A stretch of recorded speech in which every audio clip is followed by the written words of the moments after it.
অপরাধের সহায়তা বা অপসহায়তা ইংরেজি হচ্ছে অ্যাবেটমেন্ট অফ এ থিং। এখানে অ্যাবেটমেন্টের উপাদান তিনটি, বা এটাকে সংজ্ঞা বলতে পারবো। সংজ্ঞা বা এলিমেন্ট বা উপাদান বা ইনগ্রিডিয়েন্ট তিনটি। কোনো ব্যক্তি যদি প্ররোচনার মাধ্যমে বা চক্রান্তের মাধ্যমে, চক্রান্ত বলতে হচ্ছে ষড়যন্ত্র, তারপরে কোনো কার্য কিংবা কার্যবিরতির মাধ্যমে ইচ্ছাকৃতভাবে অপরাধে সহায়তা করে, তাহলেই সেটা কিন্তু হবে কি, তাহলে সেটা হবে অ্যাবেটমেন্ট। তাহলে অ্যাবেটমেন্ট বলতে কাজ আমি করব না, আরেকজনকে দিয়ে কাজটা করাবো।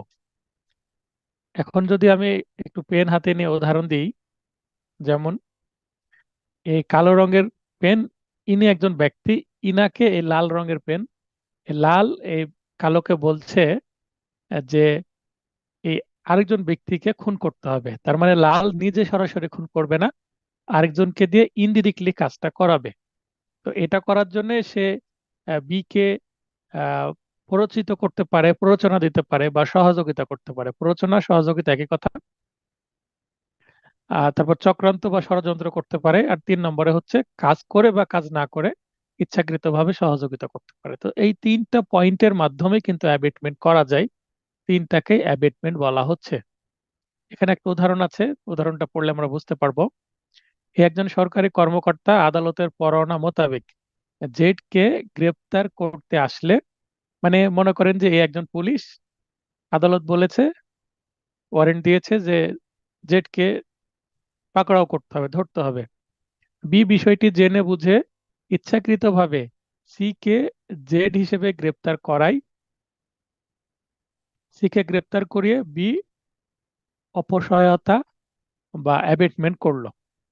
তাহলে একজনকে ধরতে আসছে, এখানে সি বলছে, দেখাচ্ছে যে বি বলছে যে ইনি হচ্ছেন জেড, মানে সি কে দেখিয়ে দিয়ে বলছে, তার মানে একজনকে ধরতে আসছে, আরেকজনকে ধরিয়ে দিল। তো যে এই কাজটি করলো সেই কিন্তু অ্যাবেটমেন্ট করলো। এখানে একটা ম্যাক্সিম আছে, ল্যাটিন ম্যাক্সিম, কুই ফ্যাসিট পার এলিউয়াম ফ্যাসিট পার সে। ইংরেজি হচ্ছে he who acts through another does he acts himself. মানে যে, অর্থাৎ যে অন্যের মাধ্যমে অপরাধ করায় সে যেন নিজেই তা করেছে। যেমন এখানে এই লাল কলম কালো কলমকে বলল করতে। তো এখানে যদি কালো কাজটি করে, কাউকে খুন করে, তাহলে সেটা লালই করেছে খুনটা, তার মানে মূল হোতা কে, এই অপরাধের পরিকল্পনাকারী কে বা এর পেছনের গডফাদার কে, সেটাই তো। এখানে অ্যাবেটমেন্ট যে করে তারই কিন্তু মূল যে মিনস ক্রিয়া, মনের মধ্যে অভিপ্রায় থাকে কাউকে খুন করার, সে নিজে না করে আরেকজনকে দিয়ে করাচ্ছে, আরেকজনের সহযোগিতা নিচ্ছে, সেটাই হচ্ছে অ্যাবেটমেন্ট। অপসহায়তা বা অপরাধে সহায়তা বা দুষ্কর্মে সহায়তা বা অ্যাবেটমেন্ট যেটাই করি না, বলি না কেন, এটা একটি অসম্পূর্ণ অপরাধ, অর্থাৎ অর্থাৎ ইনচয়েট বা ইনকমপ্লিট ক্রাইম। এটা আমরা কিন্তু প্রথম দিকে দেখেছি। আহ, বিন্যাস 2-এ 107 ধারা হচ্ছে ইনচয়েট ক্রাইম। তাহলে আমরা এতক্ষণ অ্যাবেটমেন্টের সংজ্ঞা বা উপাদান 3টি দেখলাম, এবং এটা সম্পর্কে একটা উদাহরণ দেখে বুঝে নিলাম বিষয়টা। এরপরে আমরা দেখব যে ধারা 108-এ এই প্ররোচনা দাতা বা অপসহায়তাকারী বা ইংরেজিতে অ্যাবেটর, আমরা প্লে যে করে তাকে বলে প্লেয়ার, যে অ্যাবেট করবে তাকে বলা হবে অ্যাবেটর। তো অ্যাবেটরের সংজ্ঞা এখানে দেওয়া আছে। A person abets an offence who abets either the commission of an offence, মানে সে নিজে কাজটি করাতে অ্যাবেট করবে, or the commission of an act which would be an offence if committed by a person capable by law of committing an offense with the same intent or knowledge as that of the abettor।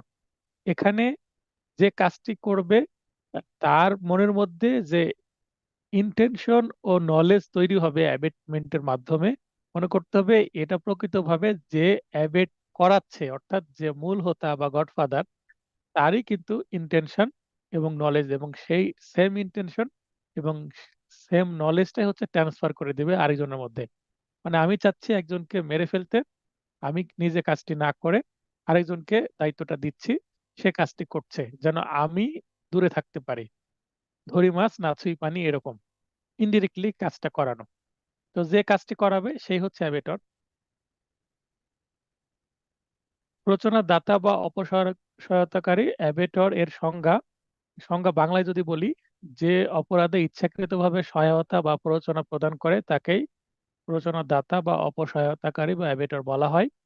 এ ধারাটি বুঝতে হলে ধারাটির অন্তর্গত 5টি ব্যাখ্যা ও উদাহরণগুলো বুঝতে হবে। এর মধ্যে 5টি ব্যাখ্যা আছে। প্রশ্ন আসতে পারে আপনাদের সময় 108 ধারা থেকে যে অ্যাবেটর বা 108 ধারায়, পেনাল কোডের 108 ধারায় কয়টি ব্যাখ্যা আছে? উত্তর হবে 5টি। ব্যাখ্যার সংখ্যাও আসতে পারে। তো প্রথম ব্যাখ্যায় বলা হচ্ছে, কার্যবিরতির মাধ্যমেও অপসহায়তা হতে পারে, যদিও অপসহায়তাকারী উক্ত কার্য করতে হয়তো বাধ্য নয়।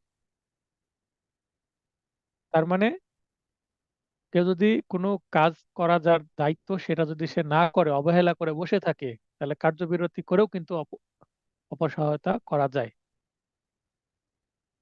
তারপর ব্যাখ্যা 2 বলা হচ্ছে, প্ররোচিত কার্যটি সংগঠিত হওয়া আবশ্যক নয়। মানে এই যে লাল কলম কালো কলমকে বললো যে এই কাজটি করতে হবে বা একজনকে খুন করতে হবে, এখন এই যে কালো কলম, সে যদি সে কাজটি করতে সম্মত হয় তবু অপরাধ হবে, সম্মত না হয় তবু অপরাধ হবে। তার মানে এই লাল কলম কালো কলমকে যে বলল যে তুমি একজনকে খুন করো, এই বলার সঙ্গে সঙ্গে অ্যাপয়েন্টমেন্ট হয়ে যাবে। এখন এ রাজি হোক বা না হোক, বা এ কাজটি করুক বা না করুক, বা এ প্রসেসটা করুক বা না করুক, সেটা কোনো বিবেচ্য বিষয় নাই। তার মানে বলার সঙ্গে সঙ্গে সেটা অ্যাবেটমেন্ট হবে। অপরাধটি সংগঠিত হোক বা না হোক, তার মানে সংগঠিত হওয়াটা আবশ্যক নয়। প্ররোচনা মোতাবেক উক্ত কার্যটি করতে সক্ষম না হলেও প্ররোচনাদাতার অপরাধ হবে। এটা কিন্তু একটা গুরুত্বপূর্ণ পয়েন্ট, যেটা ব্যাখ্যা 2 বলা হচ্ছে। ব্যাখ্যা 2 অনুসারে আমরা 2টি উদাহরণ পড়ি। বলা হচ্ছে, এ সি কে খুনের জন্য বি কে প্ররোচিত করে। তাহলে এ সি কে খুনের জন্য বি কে প্ররোচিত করে, তার মানে এ বি কে বলছে যে সি কে মেরে ফেলো। বি তা করতে অস্বীকৃতি জানায়। বি বললো না, আমি অপরাধ করব না, ফোন করতে গেলে আমার সমস্যা হতে পারে, ধরা পড়লে আমার ফাঁসি হতে পারে, জেল হতে পারে, তাই বি করবে না কাজটি। এ প্ররোচনাদাতা হিসাবে খুনের জন্য বি কে প্ররোচনা দেওয়ার জন্য দায়ী হবে। তার মানে বি সি কে খুন করুক বা খুন করতে রাজি হোক, মাঠে নামুক আর না নামুক, এর কিন্তু অলরেডি অপরাধ হয়ে গেছে just be K C K খুনের জন্য বলার সঙ্গে সঙ্গে। পরের উদাহরণ, এ ডি কে খুনের জন্য বি কে পরিচিত করে, বি ডি কে ছুরিকাঘাত করে। এবার এ ডি এ বি কে বললো ডি কে মেরে ফেলো। এবার বি ডি কে ছুরি দিয়ে আঘাত করেছে, স্ট্যাব করেছে। এবার ডি ছুরি যেহেতু আঘাত করেছে, আঘাত পাওয়ার পর গুরুতর বা সাধারণ আঘাত হয়েছে, তার মানে সে নিহত হয়নি, আহত হয়েছে, মারা যায়নি। তাহলে ডি সুস্থ হয়ে ওঠে, তার মানে সে সেরে উঠলো চিকিৎসায়। এ প্ররোচনাদাতা হিসেবে খুনের জন্য বি কে প্ররোচনা দেওয়ার জন্য দায়ী হবে। তার মানে খুন সংগঠিত হয়নি, না হয়ে সামান্য অন্য একটা অপরাধ হয়েছে। প্রথম উদাহরণে কোনো অপরাধী হলো না, তারপরও এ অ্যাবেটমেন্টের দায়ে দায়ী হবে। দ্বিতীয় উদাহরণে খুন করতে বলেছে, খুন হয়নি, জাস্ট হার্ট বা গ্রিভিয়াস হার্ট হয়েছে, লোকটা মারা যায়নি, বেঁচে আছে। সেক্ষেত্রেও এখানে যদিও যে বি যে ছুরিকাঘাত করলো, এই ছুরিকাঘাত করার জন্য তার হয়তো বা সিম্পল হার্ট বা গ্রিভিয়াস হার্টের জন্য সাজা হবে, কিন্তু এর কিন্তু খুনে প্ররোচনা দেওয়ার জন্য সাজা হবে। তার মানে এখানে এর সাজাই বেশি হবে, কারণ সে খুন করতে বলেছিল। ব্যাখ্যা 3, প্ররোচনাপ্রাপ্ত ব্যক্তিটির অপরাধটি করার সামর্থ্য, অভিন্ন অভিপ্রায় কিংবা অপরাধমূলক জ্ঞান থাকা আবশ্যক নয়। এখন এই যে লাল কালোকে বলছে যে এই কাজটি করতে হবে। এখন কালো হয়তো বা একজন শিশু বা একজন উন্মাদ বা একজন অসুস্থ বা দুর্বল বা অন্য কোনো যে কোনো ব্যক্তি যে যে কাজটি করতে বলছে এর দ্বারা এই কাজটি করা সম্ভব না, সে সামর্থ্যই না। তো যেহেতু এই কাজটি করতে পারবে না, সেহেতু কি আমরা বলতে পারবো যে লালের অপরাধ হবে না? এখানেও অপরাধ হবে। তার মানে যাকে কাজটি করতে বলছে, মানে অ্যাকশনটা যাকে নিতে বলছে, সে কাজটা পারুক আর না পারুক, তার সামর্থ্য থাকুক আর না থাকুক, অপরাধ বলার সঙ্গে সঙ্গে হয়ে যাবে। তাহলে এই শিশু, উন্মাদ, অসুস্থ, দুর্বল বা অন্য যে কোনো ব্যক্তিকে ভুল বুঝিয়ে অপরাধমূলক কাজে উৎসাহ দিলেও প্ররোচনা হবে। এখানে একটা উদাহরণ আছে, শিশু বা উন্মাদ ব্যক্তিকে অপরাধের প্ররোচনা দিলেও অপরাধ হবে, এই কথাটাই কিন্তু উপরে বলা আছে ইংরেজিতে। এবার ব্যাখ্যা 4, অ্যাবেটমেন্টটাকে একটু গুরুত্ব দিচ্ছি। অ্যাবেটমেন্ট থেকে প্রশ্ন আসে ঘুরিয়ে ফিরিয়ে, আপনারা বুঝতে পারবেন না যে কে কোন অপরাধ করেছে এটা, এবং বাস্তবে মামলা করার সময় এটা কাজে লাগবে। বলা যায় না, এটা আবার রিটেনেও চলে আসতে পারে আপনাদের, তাই অ্যাবেটমেন্টের সেকশনগুলোকে একটু ডিটেল করা হয়েছে, যেটা আমার আগের নোটে এত ডিটেল ছিল না। পরোক্ষভাবে কোনো প্ররোচনাদাতাকে অপরাধমূলক কাজে অপর কোনো ব্যক্তিকে প্ররোচনা প্রদানে সহায়তা করলেও তা প্ররোচনা হবে। 4 নম্বর যে বিষয়টা, এটা কিন্তু খুব ইন্টারেস্টিং একটা বিষয়, সেটা হচ্ছে এখানে একটা চেন হবে। তার মানে এই এবার লাল কালোকে বলছে যে একজনকে খুন করতে হবে, কিন্তু তুমি করবে না, তুমি আরেকজনকে অ্যাবেট করো যে খুন করবে। তার মানে এর সাথে আরেকজন জড়িত হবে। মনে করেন যে এখানে 3 জন চলে আসলো, এখন লাল কালোকে বলছে যে তুমি এই যে, এটা হচ্ছে সবুজ ধরেন, যে এই সবুজকে বলো যে আর ওই অমুক ব্যক্তিকে খুন করতে হবে। তার মানে এখানে অ্যাবেটর হয়ে যাবে 2 জন। লাল হচ্ছে মানে একেবারে বস, উপরের দিকে থাকবে, আর কালো হচ্ছে মাঝখানে অ্যাবেটর হিসাবে থাকবে। আর অ্যাকশন নিবে কে? এই ব্যক্তি অ্যাকশন নেবে, পেন্সিলটা। তার মানে অ্যাবেটর 2 জন থাকবে, একজন মেন অ্যাবেটর, একজন দেখাচ্ছে যে মিডিওক্রারি বা দালালের মতন, মাঝখানে একজন মিডিয়াম্যান থাকবে, তারপরে অ্যাকশন নিবে আরেকজন। তাহলে এটা হচ্ছে পরোক্ষভাবে কাজটি করবে, তার মানে ডিরেক্ট অ্যাবেট দিচ্ছি না, আমি যাকে অ্যাবেটমেন্ট দিচ্ছি সে তাকে আবার বলছে তুমি কাজটি করো না, আরেকজনকে দিয়ে করাও, আরেকজনকে অ্যাবেট করো, যেন আমার পর্যন্ত পুলিশ পৌঁছতে না পারে। খুবই চালাকি, সিনেমাগুলো দেখলে বুঝতে পারবেন, মাঝে মাঝে মধ্যে এই ধরনের গ্যাংস্টার মুভি হয় যেখানে এই ধরনের বিষয় বিষয় আমরা দেখতে পাই। তো খুব ইন্টারেস্টিং এটা, উদাহরণটা দেখলে বুঝতে পারবো। এ জেড কে খুনের জন্য সি কে প্ররোচনা প্রদানের উদ্দেশ্যে বি কে পরিচিত করে। তার মানে এ বি কে বলছে যে সি কে বলো জেড কে খুন করতে। আবারও বলছি, এ বি কে বলছে যে এ জেড কে খুনের জন্য সি কে প্ররোচনা প্রদানের উদ্দেশ্যে বি কে পরিচিত করে। তার মানে এ বলল বি কে যে তুমি সি কে বলো জেড কে মারতে। একটা চেনের মতন কাজ করছে। তাহলে এখানে বি এর আহ, প্ররোচনা মোতাবেক সি জেড কে খুন করে। এবার বি তো সি কে বলেছে খুন করতে, সি জেড কে মেরে দিয়েছে। এখন খুন করলো কে? সি। সি এর উপরে কে আছে? বি। বি এর উপরে কে আছে? এ। তার মানে এখানে সি জেড কে খুনের জন্য, তাহলে সি যেহেতু নিজে খুন করেছে, তাহলে সি হচ্ছে 302 ধারার অপরাধ করেছে, সে মার্ডারার, মার্ডার করেছে। আর এ আর বি এরা কিন্তু উভয়ে খুনের প্ররোচনা দেওয়ার জন্য দণ্ডিত হবে। তার মানে সি এর মাথার উপরে বি বসে আছে, বি এর মাথার উপরে এ বসে আছে। এই জায়গাটা বোঝা গেল কিনা? খুব ইন্টারেস্টিং একটা জায়গা। কে বলবেন? আর রোজা লাইনে আসবেন, রোজা, যদি সম্ভব হয়। আসসালামু আলাইকুম স্যার। ওয়ালাইকুম আসসালাম। এই উদাহরণটা বুঝতে পারলেন? আহ জি স্যার। গ্যাংস্টার মুভি দেখলে কিন্তু এই ধরনের বিষয় আমরা দেখতে পাই, যে একেবারে বস, সে কিন্তু নিজে কাজ করে না, তার যে আন্ডারে কাজ করে ডান হাত বাম হাত তাদেরকে দিয়ে আবার আরেকজন আহ লোককে হায়ার করে কাজটি করার জন্য। জি স্যার। এই ধরনের কিন্তু আমরা সিমিলারিটিস পাই। এইভাবে একটু কোনো মুভি বা বাস্তব কোনো ঘটনার সাথে রিলেট করে পড়া মনে রাখার চেষ্টা করবেন, তাহলে আইন সহজে মনে থাকবে, কারণ জি বাস্তবে স্যার। তো এরকম হয়। তো আপনার নয়েজ না হলে আপনি লাইনে থাকতে পারেন। এবার মানে কথা স্মুথ যাচ্ছে কিনা এবং স্ক্রিন সবকিছু দেখা যাচ্ছে কিনা, মানে ওকে আছে কিনা সবকিছু বলবেন। জি স্যার।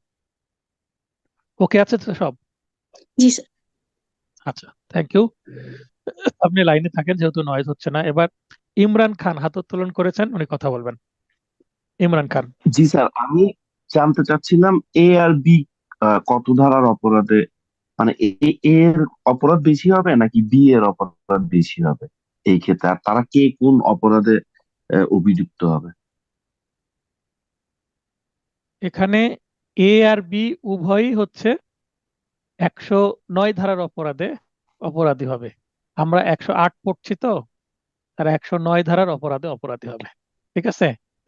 জি স্যার। মানে চার্জ গঠন হবে তাদের জি বিরুদ্ধে। স্যার। এখানে বিয়ের জন্য মানে যে খুন করেছে তার হচ্ছে 302, আলাদা 302 শুধু। আর এর জন্য 302 এর সাথে 109 শুধু জড়িত হবে। আমরা 107 ধারায় পড়লাম অ্যাবেটমেন্টের সংজ্ঞা, 108 ধারায় পড়ছি কারা কারা অ্যাবেটর হতে পারে সেটা। মানে অ্যাবেটরদেরকে আমরা চিহ্নিত করছি এখন, বুঝতে পারলেন? জি স্যার। এখন স্যার, সাজার এখানে এ এর ধারাগুলোতে অপরাধ বেশি হবে না? এ এর অপরাধ বেশি হবে না স্যার? এখানে যদি বি কে এ, না, আপনি এই এই অ্যাডভান্স প্রশ্ন করলে আসলে পড়াটা আগানো বিপদ হয়ে যাবে। আচ্ছা আচ্ছা, ঠিক কারণ আছে। এইটা 100 যখন 9 পড়বো তখন আপনি এটা ক্লিয়ার হয়ে যাবেন অলরেডি। যেহেতু আমি জি স্যার। সাজাতে যাইনি, সাজাতে যাই, সাজার ধারা তো আছে।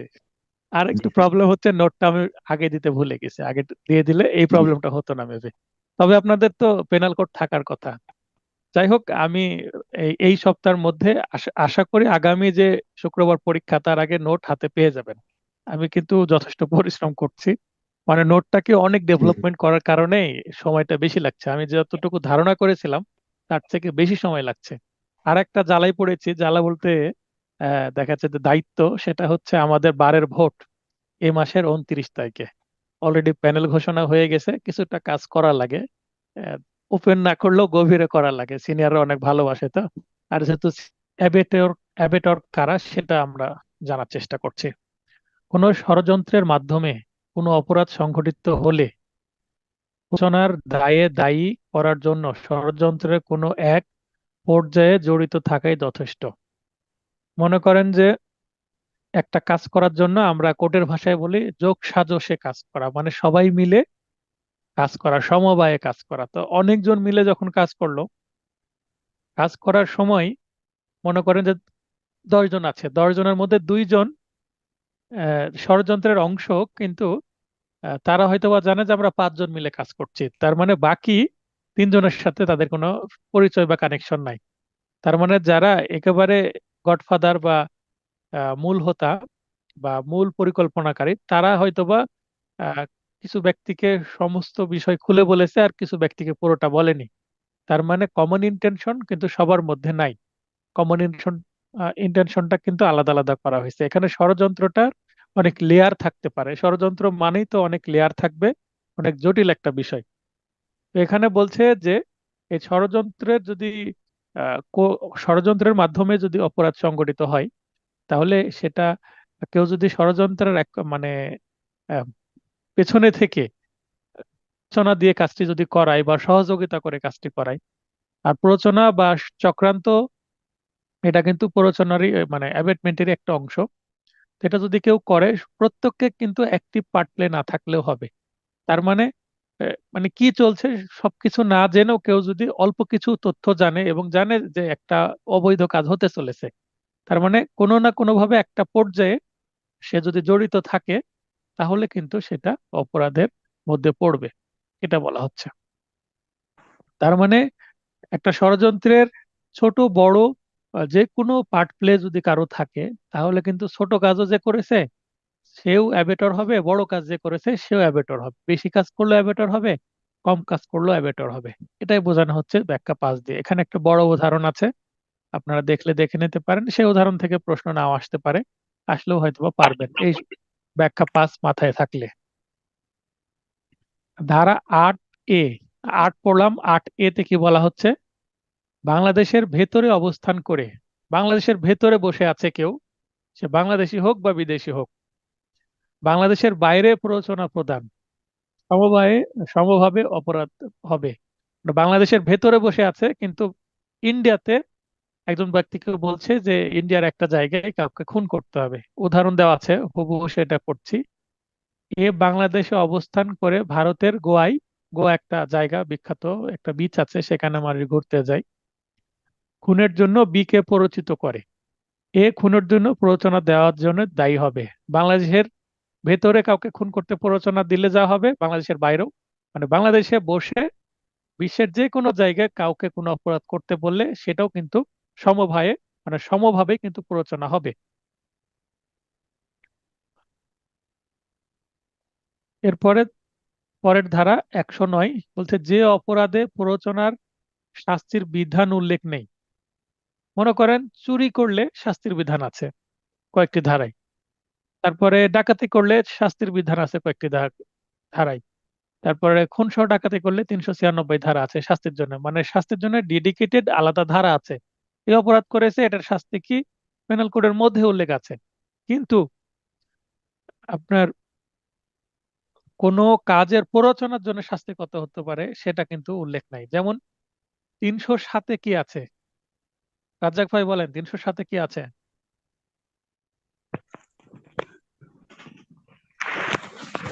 স্যার এই মুহূর্তে মনে পড়ছে না তো স্যার।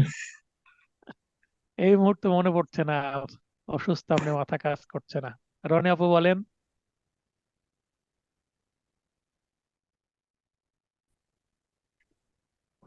হ্যাঁ, রনি আপু। মহিউদ্দিন ভাই বলেন। Attempt to murder 307। 307 হচ্ছে অ্যাটেম্প টু মার্ডার, খুনের প্রচেষ্টা। তো এই যে খুনের প্রচেষ্টা, এটা শাস্তি, কিন্তু খুনের কি প্ররোচনা বলেছে সেখানে? 307-এ কি খুনের জি না। প্ররোচনার কথা বলা আছে? অ্যাবেটমেন্ট, না, অ্যাবেটমেন্ট টু মার্ডার না, attempt to murder, attempt to attempt murder. জি। To commit murder. হ্যাঁ, তো অ্যাটেম্প টু মার্ডার আর অ্যাবেটমেন্ট টু কমিট মার্ডার ভিন্ন জিনিস। তাহলে খুনের প্রচেষ্টার জন্য 307 ডেডিকেটেড আলাদা ধারা আছে। খুন করলে আপনার আছে 301 আছে, 302 আছে, এই ধারাগুলো আছে খুনের শাস্তির জন্য। কিন্তু খুনের প্রচেষ্টার জন্য থাকলেও খুনের প্ররোচনার জন্য আলাদা কোনো সাজা নাই। তাই বলা হচ্ছে সেই সেই ক্ষেত্রে কিন্তু এই 109 ধারাটা প্রযোজ্য হবে। কি বলছে? যে অপরাধে প্ররোচনার শাস্তির বিধান নাই, যেমন খুনের প্ররোচনার জন্য শাস্তির বিধান কিন্তু পেনাল কোডের অন্য কোথাও নাই, সেক্ষেত্রে কি হবে? সেক্ষেত্রে মূল অপরাধীর অনুরূপ শাস্তি হবে। মূল অপরাধীকে, যেমন এই লাল কালোকে বললো যে এই যে পেন্সিল, এটাকে মেরে ফেলো। এখন কালো চলে গেল পেন্সিলকে মারতে, পেন্সিল মরে গেল। এবার এই যে কালো, সে তো খুন করলো, 302 ধারার অপরাধ করলো। তাহলে এই লাল কি করলো? লাল হচ্ছে এই খুন করার জন্য এই কালোকে প্ররোচনা দিল। তো এটা যেহেতু কোথাও নাই, তাই এখানে মূল অপরাধটা কি খুন, খুনটা কি করলো? ব্ল্যাক করলো, আর প্ররোচনা কে দিল? রেড। তাই বলা হচ্ছে মূল অপরাধের শাস্তির সাথে 109 ধারার চার্জ গঠিত হবে। তাহলে অ্যাবেটমেন্ট যেহেতু করেছে এবং অ্যাবেটমেন্টের ফলে খুন হয়েছে, তাই যে ডিরেক্ট খুন করলো, মানে ওই অপরাধে অংশগ্রহণকারী, পার্ট প্লেজার অ্যাক্টিভ, বা যে অস্ত্রটা চালিয়েছে বা যেভাবে হোক খুনটা করেছে, খুনটা সংগঠন যে করেছে, তার জন্য 302 ধারা আলাদাভাবে। আর এই এর জন্য কিন্তু 302 এর সাথে 109 ধারা যুক্ত করতে হবে। বুঝতে পেরেছেন বিষয়টা? জি স্যার। আচ্ছা, শিবলি ভাই বুঝতে পেরেছেন? জি। তাহলে এখানে আমি উদাহরণ দিয়েছি, যেমন খুনের প্ররোচনার জন্য 302 সাথে 109। এই যে এখানে যে একটা স্ল্যাশ দেওয়া আছে, এটাকে অবলিক চিহ্ন, কিন্তু এটার অর্থ 302 অথবা 109, এইভাবে না, 302 সাথে 109। এবং সাধারণত আমরা কোর্টে যে ফাইলিং গুলো করি সেগুলোতে কিন্তু এভাবে এই এই চিহ্ন দিয়েই বোঝানো হয় যে এটার সাথে ওইটা, মানে এই চিহ্ন পাশাপাশি দেওয়া হয়, ধারাগুলোর মাঝখানে স্ল্যাশ চিহ্ন ব্যবহার করা হয়, কমা দেওয়া হয় না। তো এটা দ্বারা কিন্তু এইভাবে চার্জ গঠন করা হবে কার বিরুদ্ধে? এই যে অ্যাবেটমেন্ট দিল তার বিরুদ্ধে। আশা করি বোঝা গেছে। এবার 109 ধারায় কে মূল অপরাধী বা কে অ্যাবেটর এবং কে কাজটি করছে, মানে একজন হচ্ছে অপরাধ যে করবে, অপরাধ সংগঠনকারী, আর একজন হচ্ছে ওই সংগঠনের সহায়তাকারী বা প্ররোচনাদাতা। মানে এখানে অ্যাবেটরকে এবং তার কি শাস্তি হবে এটা বোঝার জন্য এই কয়েকটি ইলাস্ট্রেশন বা উদাহরণ বোঝা জরুরি। দেখেন, সরকারি কর্মচারী বি কে তার দায়িত্ব পালনকালে একটি অবৈধ কাজের জন্য এ ঘুষ প্রদানের প্রস্তাব দেয়। তাহলে এখানে সরকারি কর্মচারীকে বি, ঘুষকে দেওয়ার প্রস্তাব দিচ্ছে এ, তাহলে অ্যাবেটর কি হবে? এ এ হবে অ্যাবেটর। আর বি হচ্ছে কাজটি মানে অপরাধটা করবে কিন্তু বি, ঘুষ নেওয়া অপরাধ, এখানে বি তা গ্রহণ করে, তার মানে বি কিন্তু অপরাধটা করলো, এ কিন্তু কোনো অপরাধ করেনি, অ্যাবেটমেন্ট দিয়েছে অপরাধে। তাহলে ধারা 161-তে কিন্তু ঘুষের অপরাধ আছে, ঘুষ নিলে কি হয়, তাহলে 161 মতে ঘুষ গ্রহণে প্ররোচনার দায়ে এ দোষী হবে। তাহলে এ হচ্ছে অ্যাবেটর, বি হচ্ছে ঘুষ গ্রহণকারী, দুইজনের দুইটা। তাহলে এর জন্য চার্জ কত ধারায় গঠিত হবে? 161-র সাথে 109। এভাবে কিন্তু প্রশ্ন আসে কত ধারায় চার্জ গঠন করা হবে। বি কে মিথ্যা সাক্ষ্য প্রদানের জন্য এ প্ররোচিত করে, তাহলে এখানে বি মিথ্যা সাক্ষ্য দিবে, বি হচ্ছে অপরাধী আর এ হচ্ছে অ্যাবেটর। অ্যাবেটর। মিথ্যা সাক্ষ্য প্রদান করে, তাহলে এখানে এ পরিচিত করে, সে অনুসারে মিথ্যা সাক্ষ্য প্রদানও করে কিন্তু বি। এ মিথ্যা সাক্ষ্য প্রদানের জন্য প্ররোচনার দায়ে দোষী হবে এবং উভয়ের একই সাজা হবে। এখানে কেন উভয়ের একই সাজা হবে কেউ বলতে পারবেন? সরি, প্রশ্নটাকে আরেকবার করবেন? এখানে উদাহরণে বলা হচ্ছে যে উভয়ের একই সাজা হবে। উভয়ের কেন একই সাজা হবে বলেন তো? কোথা থেকে আমরা জানতে পারলাম উভয়ের একই সাজা হবে? যে 109 থেকে জানতে পারলাম। 109-এর মূল বক্তব্যই তো সেটা, যে অপরাধে প্ররোচনার শাস্তির বিধান নেই সেক্ষেত্রে মূল অপরাধের অনুরূপ সাজা হবে। অনুরূপ মানে সেম।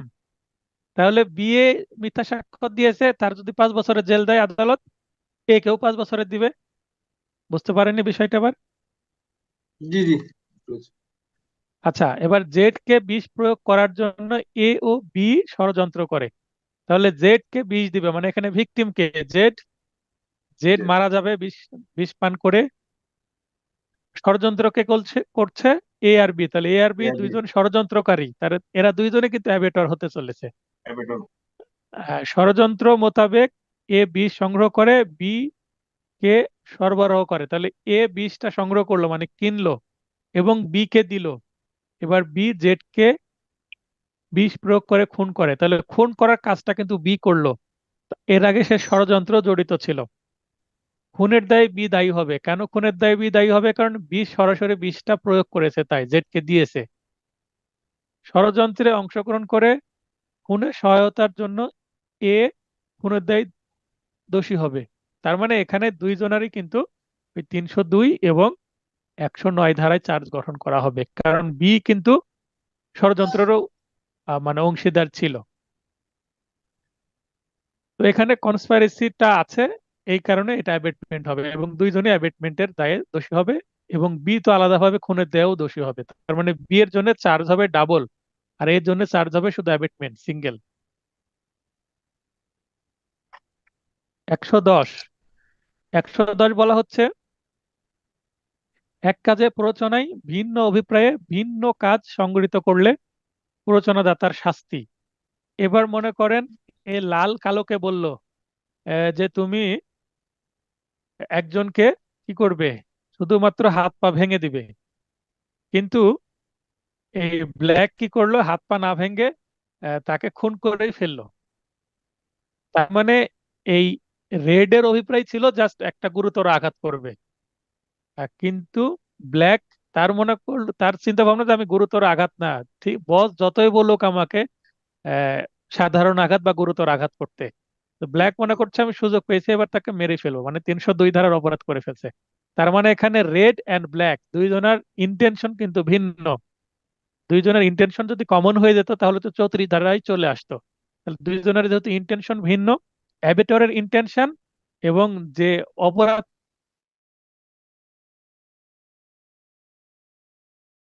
অফেন্ডারের ইন্টেনশন ভিন্ন, তাহলে অ্যাবেটর এবং অফেন্ডারের যদি ইন্টেনশন ভিন্ন হয় তাহলে অ্যাবেটর বা প্ররোচনাদাতার শাস্তিটা কি হবে?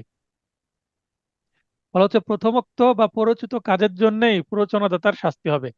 এখানে এই যে এই রেড বলেছিল সাধারণ আঘাত করতে, এই যে কাজটা করতে বলেছিল সেটার জন্য এর শাস্তি হবে। আর ব্ল্যাক সে যদি ছোট বড় যে অপরাধটা করুক না কেন, ব্ল্যাকের যে কাজটি সে করবে সেটার জন্য তার সাজা হবে, কারণ ইন্টেনশন ভিন্ন।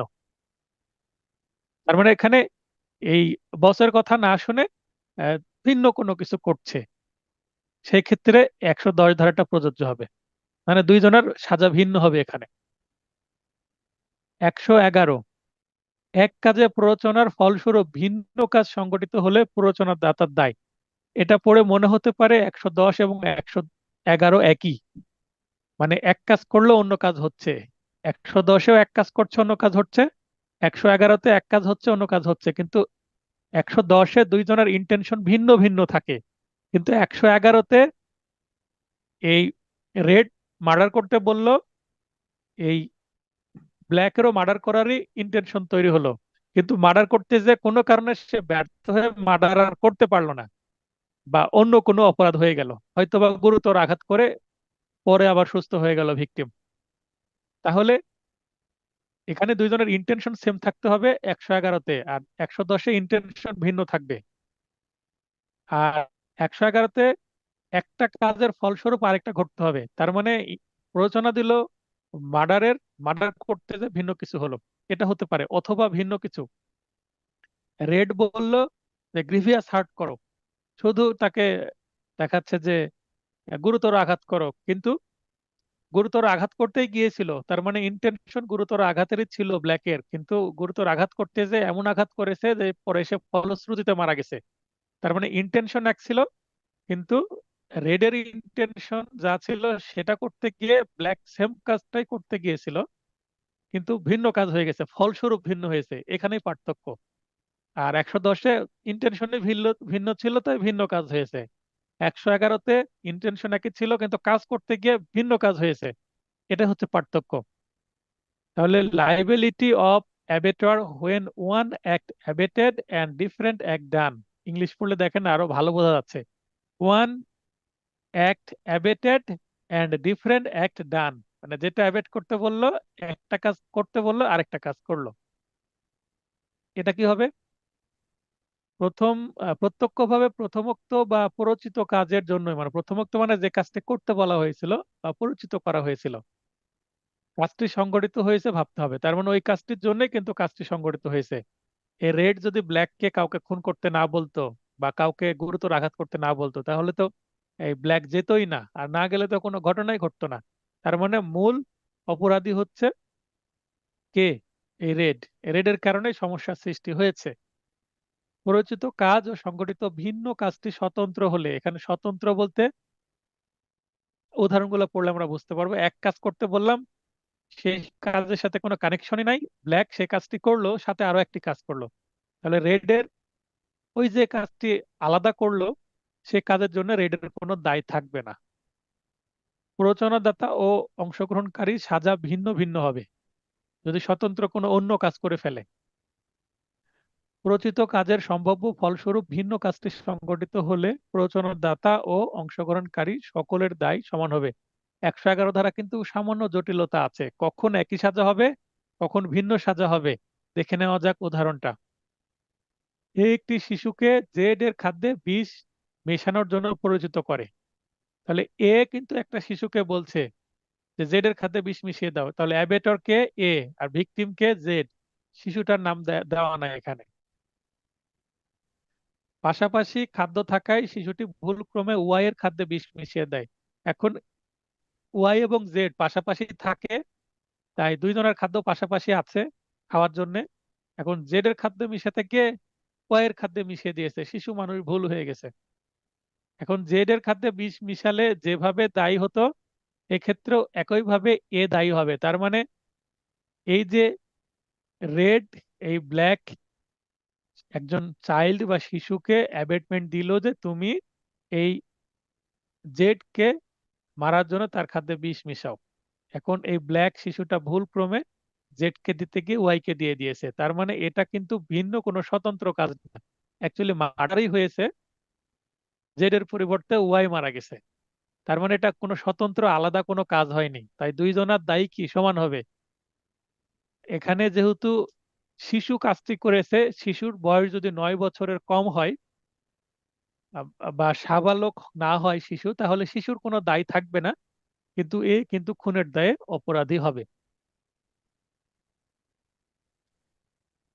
পরের উদাহরণ, জেড এর বাড়িতে আগুন দেওয়ার জন্য এ বি কে প্ররোচিত করে। এবার জেড এর বাড়িতে আগুন দেওয়ার জন্য এই এ বি কে পরিচিত করে, বলে যে জেড এর বাড়িতে আগুন দিয়ে দাও।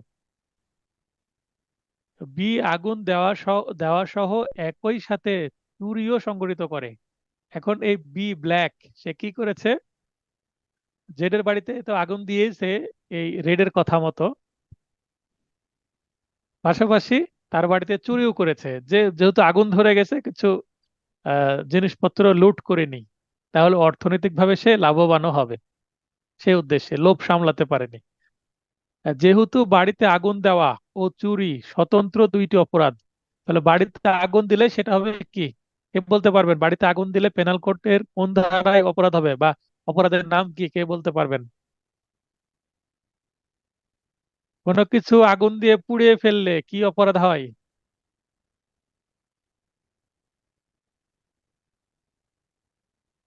দিলরুবা আপু, রংপুর থেকে বলেন। জি স্যার। স্যার আসসালামু আলাইকুম। ওয়ালাইকুম আসসালাম। স্যার, এটা স্যার হবে চয়েস ক্রাইম, চুরি। আগুন দিয়ে কোনো কিছু পুড়িয়ে ফেললে সে অপরাধের নামটা কি হবে পেনাল কোড অনুসারে, সেটা প্রশ্ন। ও রাজ্জাক ভাই, জি স্যার। আবার হ্যাঁ বলেন কি হবে। আগুন দিয়ে পুড়িয়ে ফেললো, বাড়ি পুড়িয়ে ফেললো, অন্য কোনো কিছু পুড়িয়ে ফেললো, সেক্ষেত্রে কি অপরাধ হবে? পেনাল কোডে আছে সেটা, অপরাধের নাম আছে।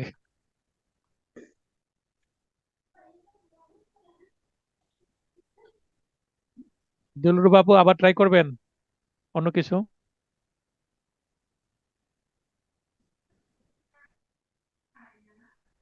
আচ্ছা, মহিউদ্দিন ভাই বলেন, লাইনে আছেন। দণ্ডবিধি 425 ধারা মোতাবেক এটা অনিষ্ট বা মিসচিফ। হ্যাঁ, অনিষ্ট বা মিসচিফ হবে এটা, থ্যাংক ইউ। তাহলে এই যে কনসেপ্ট ক্লিয়ার হতে হবে, পুড়িয়ে দিলে তো যে পুড়িয়ে দিচ্ছে তার কি কোনো লাভ হচ্ছে? তার তো কোনো অবৈধ লাভ হচ্ছে না, কিন্তু যার পুড়ছে তার ক্ষতি হচ্ছে। তাহলে যেখানে অবৈধ লাভ হয় না, শুধু অবৈধ ক্ষতি হয় ভিকটিমের, সেটাই তো মিসচিফ। 425-এ আছে, এবং 426-এ আর 27-এ আছে সাজা।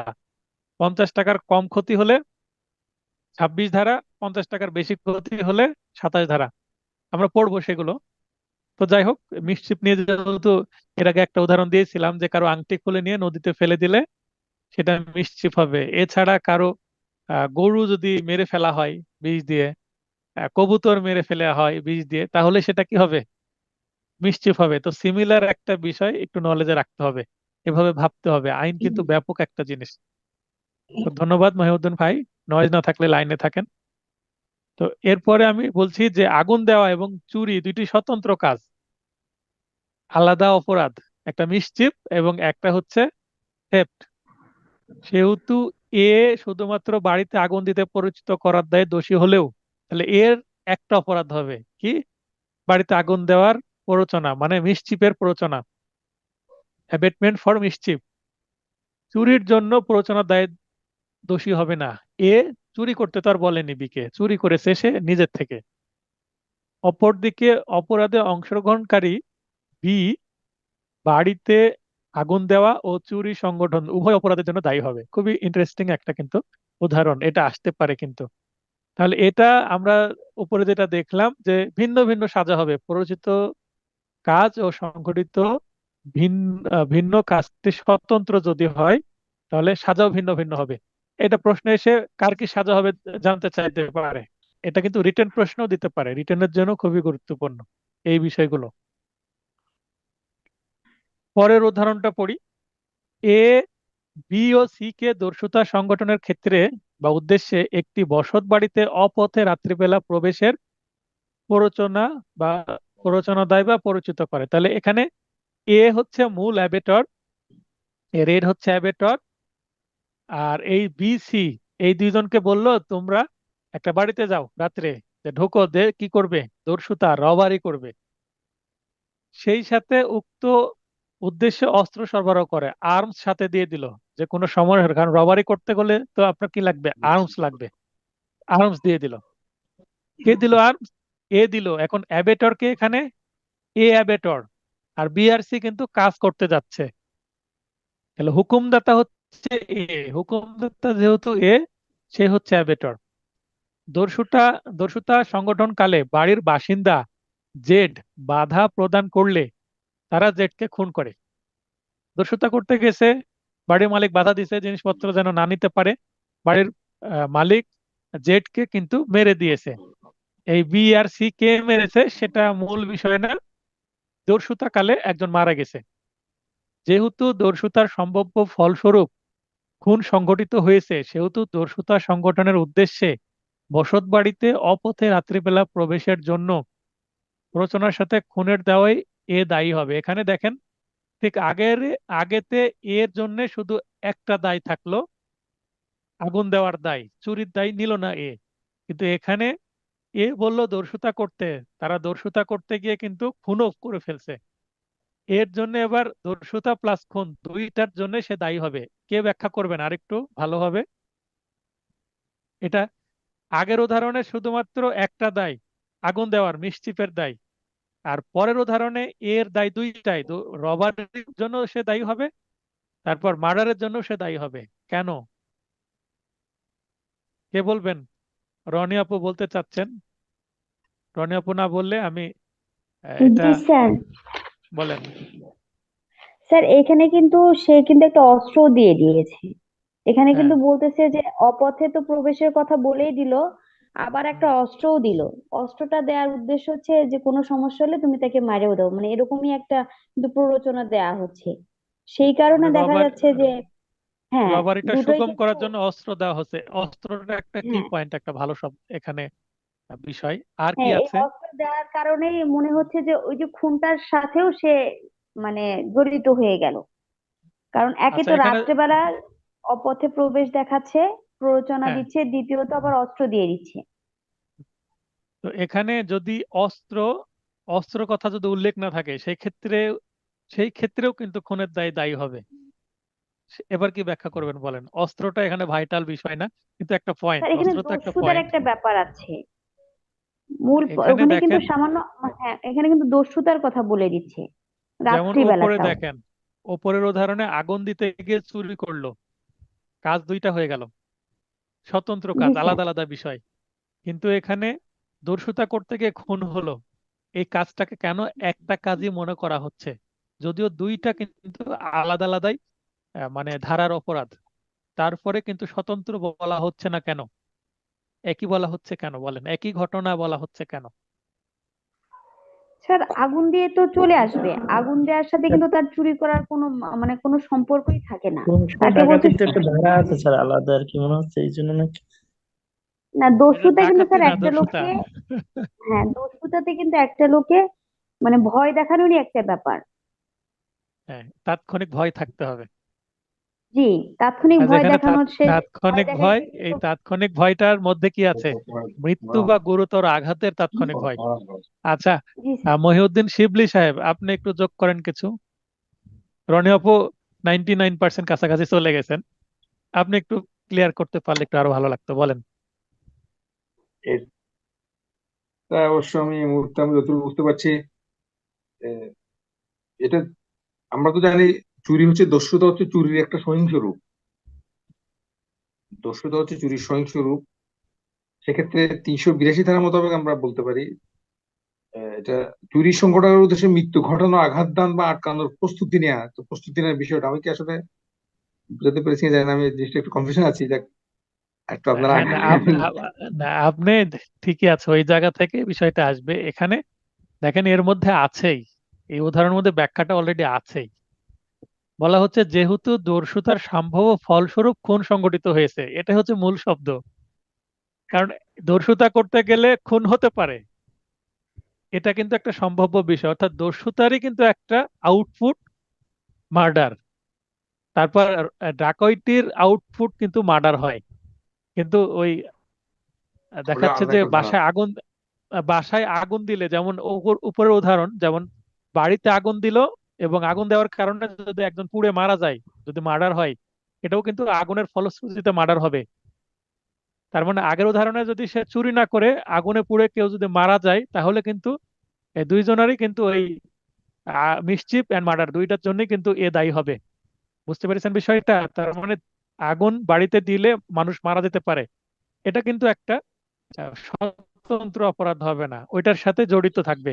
কিন্তু চুরি স্বতন্ত্র, কারণ আগুন দিয়ে সে চলে আসবে, কে সে জিনিস তুলে নিয়ে আসবে কেন, এটা হচ্ছে বিষয়। আর এখানে দস্যুতা করতে গিয়ে সে ধরা পড়তে যাচ্ছে, অস্ত্র দিয়ে আঘাত করে ফেলছে, তার মানে সেটারই একটা অংশ, দস্যুতারই একটা অংশ অ্যাকচুয়ালি মার্ডারটা। এই কারণে দায়টা দুইটারই নিতে হবে একে। আশা করি রনি আপু যেটা বলেছেন সেটাই অ্যাকচুয়ালি আরো ক্লিয়ার হলেন। আর ধন্যবাদ দুইজনকেই। একটু চেষ্টা করবেন, বাকিরাও একটু বোঝার চেষ্টা করেন এবং একটু অংশগ্রহণ করার চেষ্টা করেন, ক্লাসটা ইন্টারেস্টিং হোক। আশা করি নোট হাতে আপনারা পেলে আরো ক্লাস ইন্টারেস্টিং হবে। তারপরেও একটু আমি সময় নিয়ে নোটটা আশা করি এই সপ্তাহে পাঠাতে পারবো, আর দিলে হবে না। তবে আপনাদের এই যে রেজাল্ট নিয়ে কথা বলতে চাচ্ছিলাম, এই ক্লাসে হয়তো বা বলতে পারবো না, দেরিতে ক্লাস শুরু করার কারণে। আগামী সোমবারে যে ক্লাসটা হবে, অভিভাবক নিয়োগ হবে, অভিভাবক সহ ক্লাসে থাকতে হবে, অভিভাবকদের সাথে কথা হবে। তো ধারা 112, এবার 112তে কি বলছে? প্ররোচনা দাতা যখন প্ররোচিত কাজ ও সংঘটিত ভিন্ন কাজ উভয়ের জন্য সম্মিলিত দণ্ডে দণ্ডিত হবে। এখানে দেখেন, এই যে 111 ধারা, এই 111 ধারাকে আরেকটু এক্সটেন্ড করছে, মানে মনে হচ্ছে 111 ধারারই একটা অংশ 112 ধারা। 111 ধারার মধ্যে এটা দেওয়া যেত সাবসেকশন হিসাবে, কিন্তু 112 আলাদা করেছে। তার মানে এখানে যে কিউমুলেটিভ পানিশমেন্ট থাকবে, তার মানে দুইটার জন্যই সে দোষী হবে। প্ররোচিত কাজের সম্ভাব্য ফলস্বরূপ ভিন্ন কাজটি সংঘটিত হলে 111 ধারার উল্লেখিত পরিস্থিতি সমূহে, 111 ধারায় যে যে পরিস্থিতি তৈরি হবে, 111 ধারা যে পরিস্থিতিগুলো ক্লেম করছে, সেক্ষেত্রে প্ররোচনাদাতা প্ররোচিত কাজ ও সংঘটিত ভিন্ন কাজ উভয়ের জন্য সম্মিলিত দণ্ডে দণ্ডিত হবে। তার মানে 111 ধারাকে 112 ধারা আরেকটু সাপোর্ট দিয়ে ক্ল্যারিফাই করছে, আর একটু পরিষ্কার করছে, যে যদি ফলস্বরূপ অন্য একটা কাজ হয়, যেমন আগুন দিতে গিয়ে যদি মানুষ পুড়ে মারা যায়, তাহলে মিসচিফ প্লাস মার্ডার দুইটার জন্য দণ্ডিত হবে। দস্যুতা করতে গিয়ে মার্ডার হয়ে গেলে দুইটা হয়ে যাবে। দস্যুতা করতে গিয়ে মার্ডার না হয়ে যদি গুরুতর আঘাত হয় বা সিম্পল আঘাত হয়, তাও হবে। এখন আমি প্রশ্ন করব, একটু অ্যাডাল্ট টাইপের প্রশ্ন। দস্যুতা করতে গিয়ে একজন রেপ করে ফেলছে, রাত্রে দস্যুতা করতে গিয়ে একটা ইয়ং মহিলা দেখছে, রেপও করে ফেলছে। সেই ক্ষেত্রে দস্যুতার সাথে রেপ, এটা কি স্বতন্ত্র আলাদা কাজ হবে, না সেটারই ফলশ্রুতি হবে? কে বলবেন? স্বতন্ত্র কাজ হবে এটা। আচ্ছা, রনি আপু হাত উত্তোলন করেছেন, রনি আপু বলেন। স্যার এটা আলাদা অপরাধ। এটাও আলাদা অপরাধ হবে না, একই হবে। কিভাবে? সে দস্যুতা করতে গেছে, তার মানে দস্যুতা করাটা একটা ভয়াবহ জিনিস। দস্যুতা করতে গেলে বাধা দিলে যেমন মার্ডার হয়, আবার কোনো মহিলা বাধা দিতে আসলে ইনস্ট্যান্ট তার ইন্টেনশন চলে আসতে পারে একটা, দেখাচ্ছে যে তার ভিতরে ক্ষুধা চলে আসতে পারে, সে সেই কাজটাতে অগ্রসর হতে পারে। তো এখানে মানে এই দস্যুতা হোক, আহ, তারপরে ডাকাতি হোক, এটা করতে গিয়ে কেউ যদি আহত হয়, কেউ যদি নিহত হয়, সেখানে যদি রেপ সংগঠিত হয়, বা তাছাড়া সেই রুমের মধ্যে যা যা সংগঠিত হবে, প্রতিটাই কিন্তু দস্যুতারই একটি কি আউটপুট। বুঝতে পারলেন বিষয়টা? জি স্যার, মানে দস্যুতার এটা সাথে বাকি জিনিসগুলো সব রিলেটেড হ্যাঁ, হবে। দস্যুতা করতে গিয়ে মানে যত ধরনের অপরাধ হবে সেই রুমের মধ্যে, সবগুলোই কিন্তু ওই বাসার যে অপরাধগুলো হবে সবগুলোই কিন্তু দস্যুতারই ফলশ্রুতি। দস্যুতা করতে তারা যদি না যেত, তাহলে কিন্তু রেপ সংগঠিত হতো না, হার্ট হতো না, বা মার্ডার হতো না। বুঝতে পেরেছেন? এগুলো আমরা আসবো, এই ধারাগুলো যখন আসবে, সেখানে উদাহরণ আছে, ভুলে গেছেন তাই, সেই উদাহরণগুলো পড়লে এই জিনিসগুলো আবার মনে থাকবে, তখন আমরা কানেকশনটা খুঁজে পাবো। ঠিক আছে?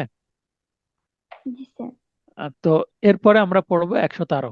113 তার মানে 111তে যেটা বললো 112 আর একটু ক্ল্যারিফাই করছে যে কখন স্বতন্ত্র কাজ না হলে মানে ফলস্বরূপ যদি কাজ হয় তার মানে একই কাজেরই অংশ হয়, আউটপুটটা সেম, একটা কজ একটা অ্যাকশন, সেই ক্ষেত্রে একটা কজ একটা রেজাল্ট, সেই ক্ষেত্রে কিন্তু কিউমুলেটিভ পানিশমেন্ট হবে। কিউমুলেটিভ পানিশমেন্ট বলতে দুইটার জন্য পানিশমেন্ট তাকে পেতে হবে, যেটা প্ররোচনা দিয়েছিল সেটাও, এবং প্ররোচনার সাথে আরেকটা কাজ যেটা হয়েছে সেটার জন্য তাকে দায়ী করতে হবে, এটাই বলছে পেনাল কোড। 13, প্ররোচিত কাজের ফলস্বরূপ প্ররোচিত কাজের সম্ভাব্য ফলস্বরূপ ভিন্ন কাজটি সংগঠিত হলে প্ররোচনাদাতার দায়।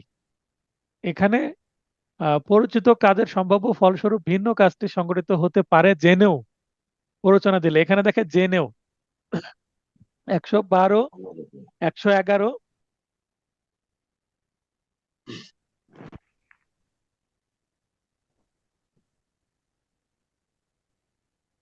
দুঃখিত। তো 113 বক্তব্যটা কি, 111, 112 এখানে মানে দৈবভাবে মানে কোইন্সিডেন্ট বলেন আর অ্যাক্সিডেন্ট বলেন এইভাবে কাজটি হয়, কিন্তু 113তে ফলস্বরূপ কাজ হবে এটা হতে পারে, এটা জেনে কাজটি করতে যাচ্ছে। তার মানে যে অ্যাবেটমেন্ট দিচ্ছে, যেমন এই রেড ব্ল্যাককে অ্যাবেটমেন্ট দিচ্ছে, রেড এটা জানে যে এই কাজটি যে আমি ব্ল্যাককে করতে বললাম, ব্ল্যাক যদি করতে যায়, যা তো করতে বললাম এটার সাথে সাথে আরেকটা কাজ হয়ে যেতে পারে, এটা কিন্তু রেড জেনে বুঝেই অ্যাবেটমেন্টটা করেছে। এটা যদি হয় তাহলে ডেফিনেটলি প্ররোচনাদাতা প্ররোচিত কাজ ও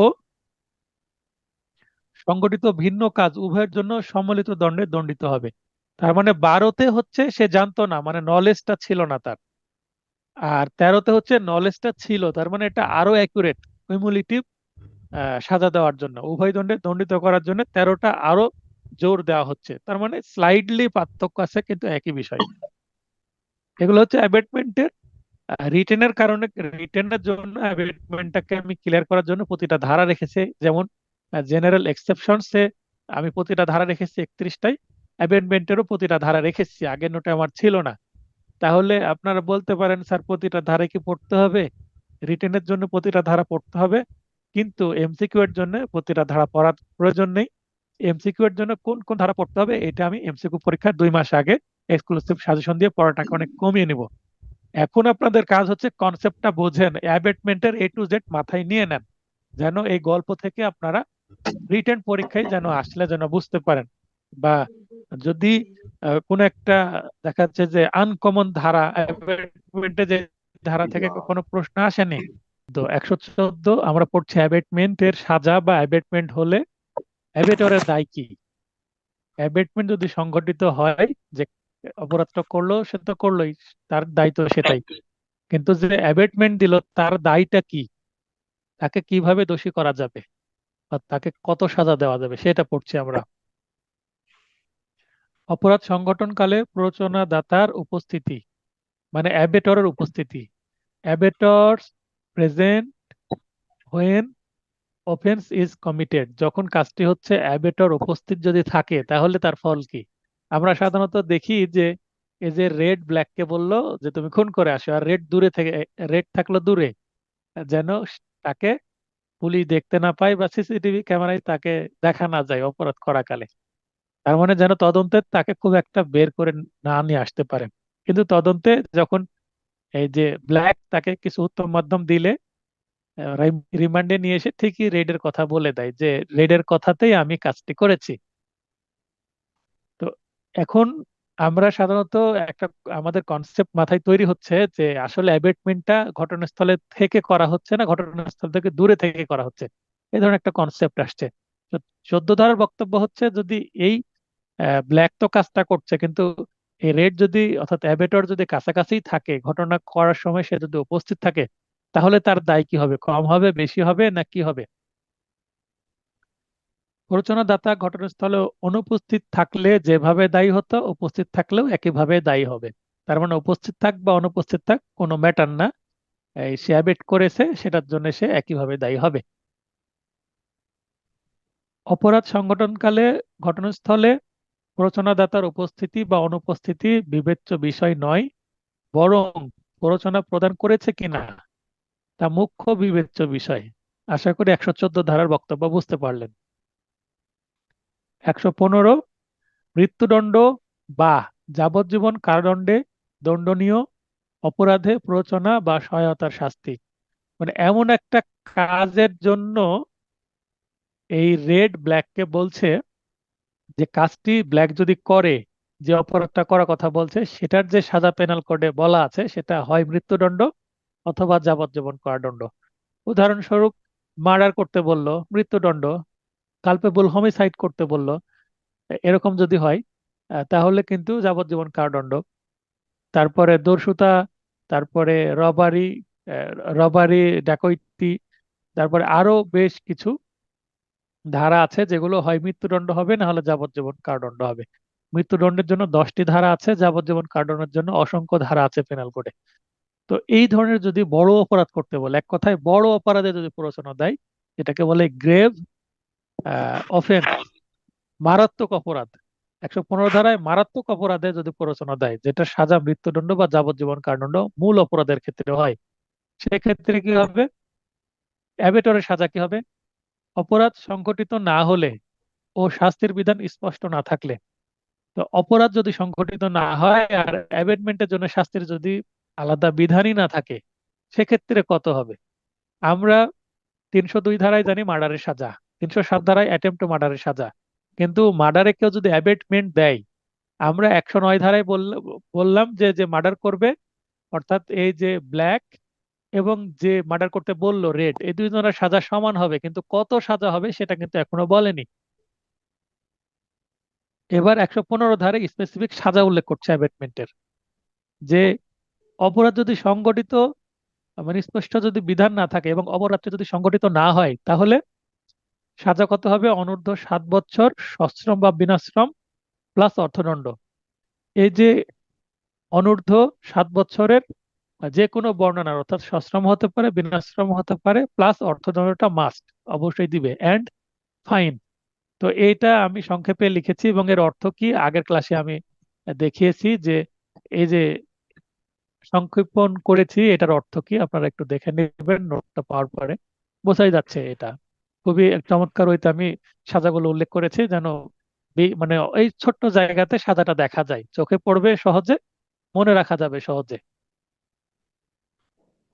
তাহলে 109 ধারা হয়, 109 ধারা হলে যদি মৃত্যুদণ্ড দণ্ডনীয় অপরাধ মার্ডার করতে বলেছে, দেখেন যে রেড ব্ল্যাককে মার্ডার করতে বললো, যদি মার্ডারটা করে ফেলে এবং মার্ডার যদি সংগঠিত হয় অ্যাকচুয়ালি, তাহলে কিন্তু 109 ধারায় দুইজনারই যাবজ্জীবন কারাদণ্ড বা মৃত্যুদণ্ড দেওয়া যাবে। কিন্তু যদি অপরাধটি সংগঠিত না হয়, তার মানে মার্ডার হলে 109 ধারায় যাবে 302 এর সাথে। আর যদি মার্ডার না হয়, মানে কোনো অপরাধই হলো না, করতে বলেছে কিন্তু করেনি, বা করতে যে ব্যর্থ হয়েছে, সেক্ষেত্রে কিন্তু 7 বছর পর্যন্ত হবে সাজা।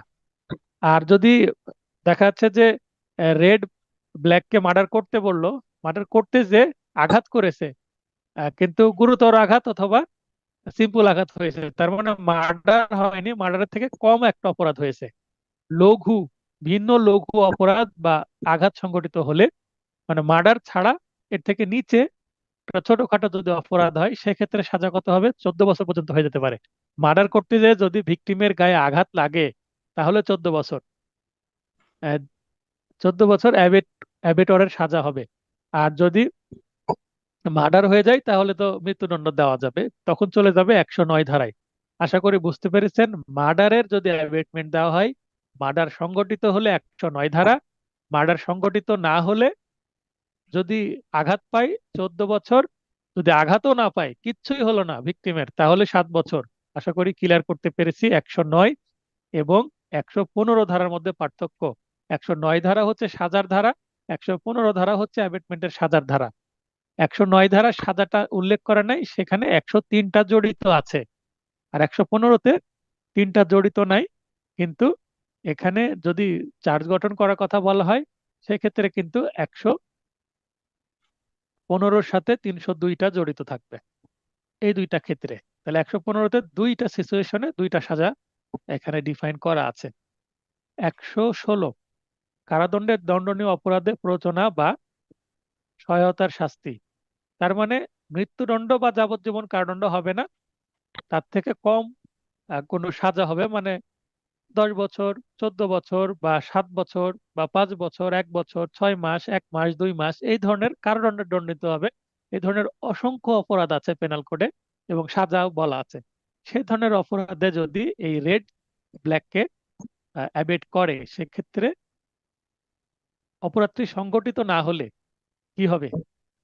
অপরাধটি যদি সংগঠিত না হয়, ছোটখাটো যদি কোনো কাজে অপরাধ সংগঠিতই হলো না, বললো যে রেড ব্ল্যাককে বললো উদাহরণস্বরূপ যে এই একজন ব্যক্তিকে কি করতে হবে, সাধারণ আঘাত করতে হবে, জাস্ট 2-4টা থাপ্পড় দিয়ে ছেড়ে দিবা, কিল ঘুষি মেরে ছেড়ে দিবা, যেন কেটে ছিঁড়ে না যায়।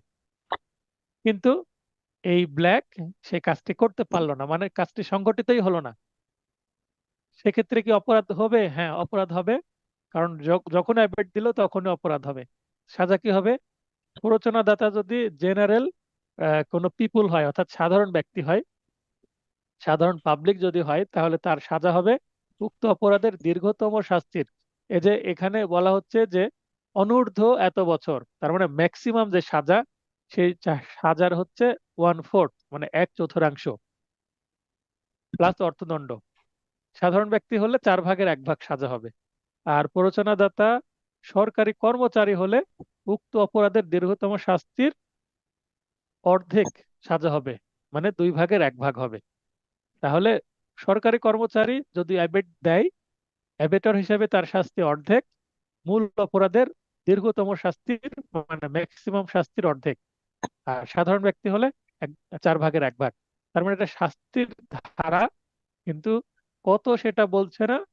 এটা জানতে হলে আর একটা ধারাও আমাকে জানতে হবে, কোন ধারাটা, কোন ধারার অপরাধ সংগঠনের জন্য অ্যাবেটমেন্ট দেওয়া হয়েছিল, সে ধারা না জানলে এটা তো ব্যাখ্যা করা যাবে না। কারণ এখানে 1/4 এবং হাফ, এই দুইটা সংখ্যা উল্লেখ করা আছে। আশা করি বুঝতে পেরেছেন। বুঝতে না পারলে হাত উত্তোলন করেন। যারা 116 বুঝতে পারেননি হাত উত্তোলন করেন, না বুঝিয়ে দিচ্ছে। আচ্ছা, বুঝেছেন মেবি। 117 জনসাধারণ বা 10 জনের অধিক ব্যক্তি কর্তৃক অপরাধ সংগঠনের প্ররোচনার শাস্তি। এখন এই রেড, এই ব্ল্যাককে শুধু একা প্ররোচনা দিচ্ছে না, ব্ল্যাকের সাথে মনে করেন আরো 7-8 জন সহ, মনে করেন আরো কয়েকজন মিলে টোটাল 10 বা 20 জন, মানে 10 বা তার অধিক।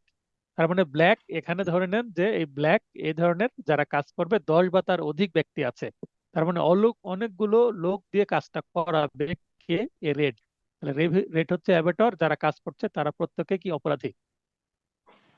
তাহলে এই ক্ষেত্রে বেশি লোককে দিয়ে যদি কাজ করানো হয়, প্ররোচনার শাস্তি হবে অনূর্ধ্ব 3 বছর সশ্রম বা বিনাশ্রম কারাদণ্ড, অথবা অর্থদণ্ড, অথবা উভয় দণ্ড। এখানে কি কাজ করাচ্ছে এটা উল্লেখ নাই। ধারা 118 মৃত্যুদণ্ড বা যাবজ্জীবন কারাদণ্ডের দণ্ডনীয় অপরাধ সংগঠনের ষড়যন্ত্র সম্পর্কে জেনে তা গোপনকরণ বা মিথ্যা তথ্য প্রদান। এখন একজন জানতে পারলো যে এখানে একটা অপরাধ সংগঠিত হতে যাচ্ছে, যদি অপরাধটা সংগঠিত হয় এবং ধরা পড়ে, তাহলে এটার সাজা মৃত্যুদণ্ড বা যাবজ্জীবন কারাদণ্ড হতে পারে। এটা জানলো কিন্তু সে গোপন করলো, সে প্রকাশ করলো না, পুলিশের কাছে বললো না, বা মিথ্যা তথ্য প্রদান করলো, তথ্য গোপন করলো বা মিথ্যা তথ্য বললো যে এক্স খুন হতে পারে, কিন্তু প্রকৃতপক্ষে এক্স না ওয়াই খুন হবে। এক্স কে বাঁচাতে চলে গেল পুলিশ, মাঝখান থেকে ওয়াই খুন হয়ে গেল। তার মানে মিসলিড করলো পুলিশকে, ভুল বোঝালো। সেক্ষেত্রেও কিন্তু 118 ধারায় অপরাধ হবে। অপরাধ সংগঠিত যদি হয়, মানে আহ, বড় অপরাধটা যদি হয়ে যায়, তাহলে 7 বছর। আর অপরাধ যদি সংগঠিত না হয়, তবুও 3 বছর সাজা হবে। 119 সরকারি কর্মচারী কর্তৃক অপরাধ সংগঠনের ষড়যন্ত্র সম্পর্কে জেনে তা গোপনকরণ বা মিথ্যা তথ্য প্রদান, যা দমন করা তার দায়িত্ব ছিল।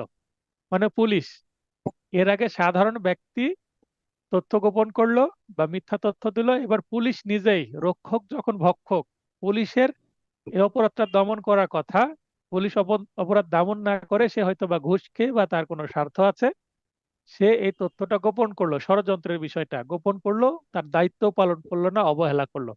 বরং এই কাজটা তারই করা উচিত ছিল, যেন অপরাধটা না হয়, দমন করা তার দায়িত্ব ছিল। সেই ক্ষেত্রে 119 ধারায় সেই পুলিশ বা সরকারি কর্মচারীর কি আহ অপরাধ মানে সাজা হবে সেটা দেখে নিই। অপরাধ সংগঠিত হলে শাস্তি হবে উক্ত অপরাধের দীর্ঘতম শাস্তির অর্ধেক। অপরাধটি মৃত্যুদণ্ড ইত্যাদি দণ্ডে দণ্ডনীয় হলে, মানে বড় যদি কাজ হয়, বড় যদি অপরাধ হয়, তাহলে 10 বছর। অপরাধ সংগঠিত না হলে উক্ত অপরাধের দীর্ঘতম শাস্তির 1/4। সংখ্যাগুলো একটু মনে রাখতে হবে, যদিও যদিও একটু বিরক্তিকর, কিন্তু মনে না রাখা ছাড়া উপায় নাই। তবে দেখেন লজিক আছে। সংগঠিত হলে অর্ধেক, সংগঠিত না হলে 4/1 আর যদি মৃত্যুদণ্ড বা অন্য ধরনের যদি বড় অপরাধ হয়, তাহলে সাজা অনেক বেশি, 10 বছর। 120 ধারা, কারাদণ্ডে দণ্ডনীয় অপরাধ সংগঠনের ষড়যন্ত্র বা চক্রান্ত সম্পর্কে জেনে তা গোপনকরণ বা মিথ্যা তথ্য প্রদান,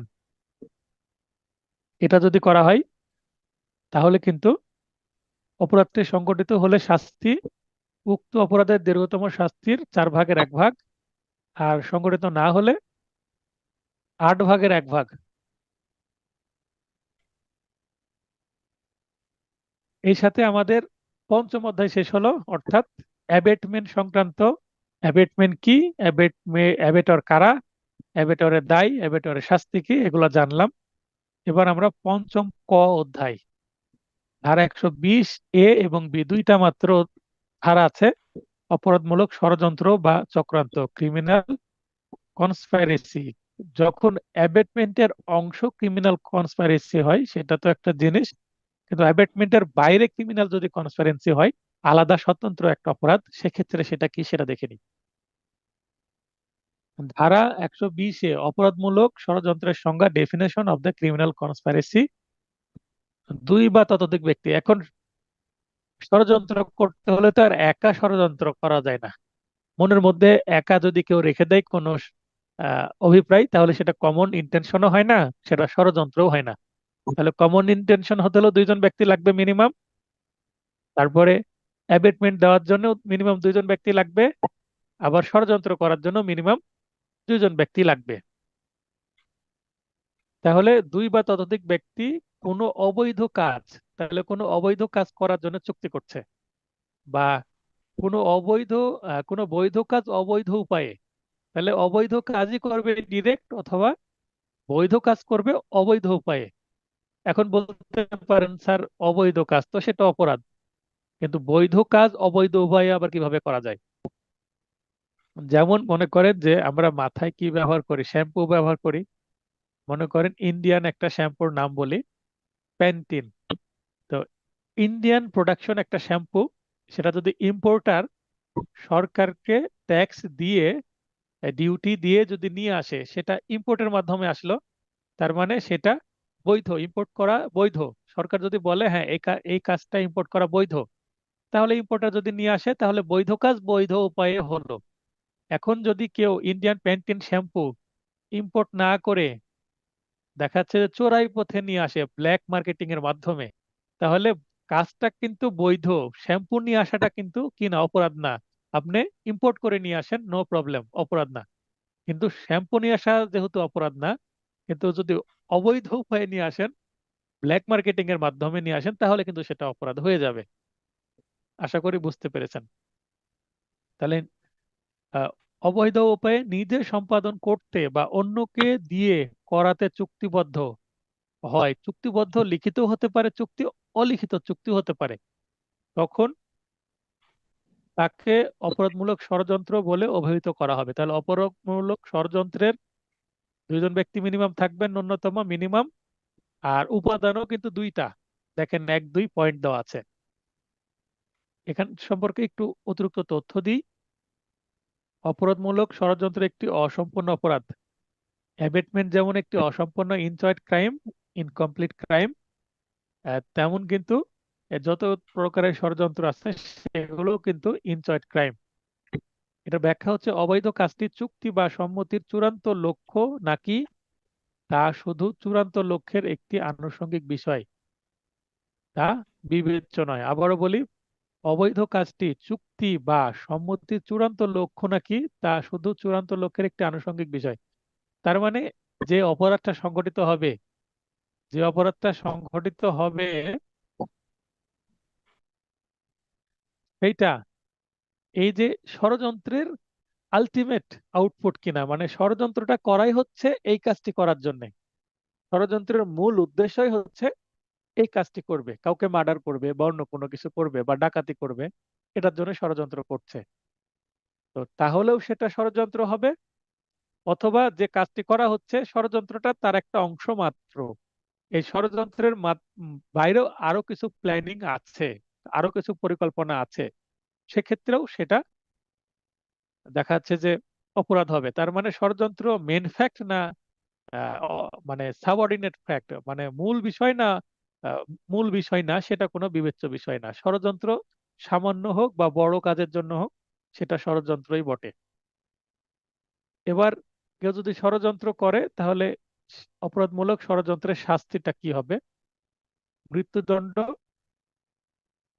বা যাবজ্জীবন কারাদণ্ড বা 2 বছর সশ্রম কারাদণ্ড বা তদূর্ধ্ব সশ্রম কারাদণ্ডে দণ্ডনীয় অপরাধের ক্ষেত্রে, যে এই ধরনের যে কাজ আছে সেগুলোর জন্য যদি কেউ কি করে, অপরাধ করে, ষড়যন্ত্র করে, যেগুলো মৃত্যুদণ্ড হতে পারে, যাবজ্জীবন কারাদণ্ড হতে পারে, যে কাজগুলো করলে এই ধরনের সাজা দেওয়া যায়, সেই সেকশনের কাজগুলোর জন্য যদি ষড়যন্ত্র করে, তাহলে ষড়যন্ত্রের শাস্তি হচ্ছে উক্ত অপরাধের শাস্তির অনুরূপ হবে, মানে same as the main offence.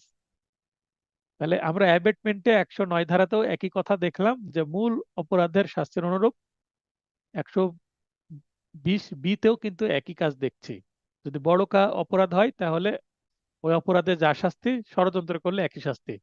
আর অন্য অন্য ক্ষেত্রে, তার মানে 2 বছরের যদি কম শাস্তি, মানে ছোট ছোট অপরাধের জন্য যদি অ্যাবেটমেন্ট করে, তাহলে শাস্তি ছোট হবে, 6 মাস, অনূর্ধ্ব 6 মাস সশ্রম বা বিনাশ্রম কারাদণ্ড হতে পারে, সেই অথবা অর্থদণ্ড অথবা উভয়দণ্ড। শুধু অর্থদণ্ডও দিতে পারে, আবার সাজাও দিল, অর্থদণ্ডও দিল, মানে উভয় দণ্ডও দিতে পারে। 120-এর মূল বক্তব্য হচ্ছে, বড় কাজ করলে ওই কাজটির জন্যই যে সাজা, সেই সাজাই হবে। আর ছোট কাজ যদি করে, যেটার সাজা অ্যাকচুয়ালি 2 বছরের কম, 2 বছর পর্যন্ত হতে পারে বা তার কম, তাহলে 6 মাসের বেশি সাজা দেওয়া যাবে না। আর একটু ধৈর্য ধরে থাকবেন, এখনো 15 জন লাইনে আছেন, তাই ক্লাসটি কন্টিনিউ করছি, নাহলে ক্লাস কন্টিনিউ করতাম না, ক্লাসটা শেষ করে দেওয়াই ভালো হবে। এরপরে পরের অধ্যায়, ষষ্ঠ অধ্যায়, ধারা 121 থেকে 130, রাষ্ট্রবিরোধী অপরাধ, অফেন্সেস এগেইনস্ট দ্য স্টেট। 121, বাংলাদেশের বিরুদ্ধে যুদ্ধ ঘোষণা, যুদ্ধ ঘোষণার উদ্যোগ, যুদ্ধ ঘোষণার সহায়তা বা অভ্যুত্থানে যোগদান। অভ্যুত্থান কি?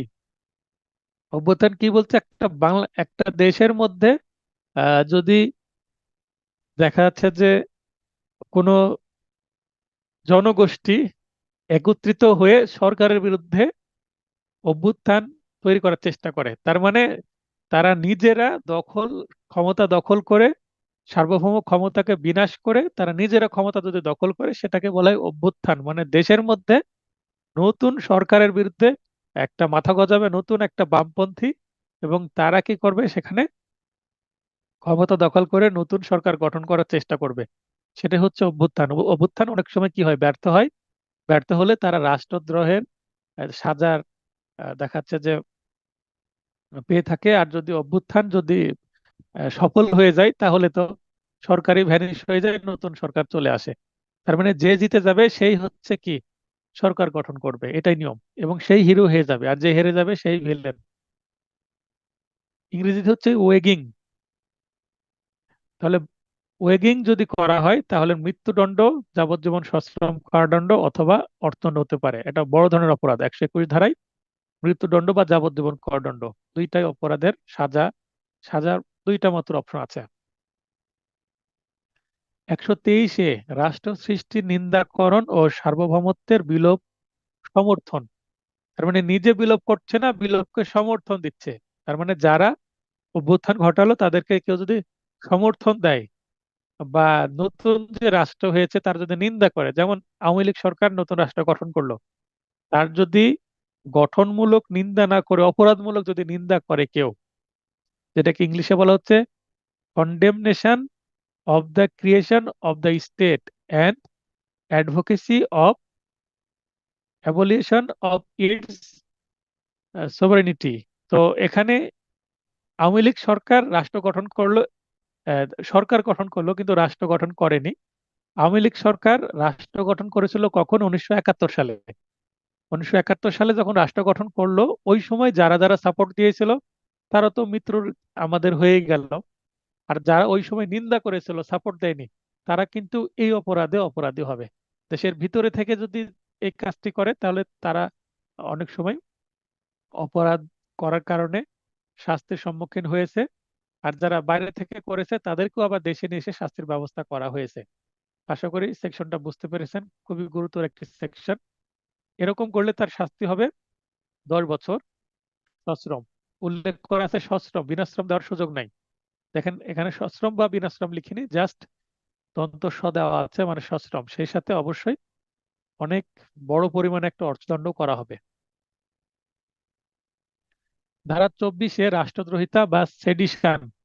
এবার এই 24-এ থেকে 2023 সালে একটি প্রশ্ন এসেছিল, আমি ক্লাসের শেষের দিকে দেখাবো।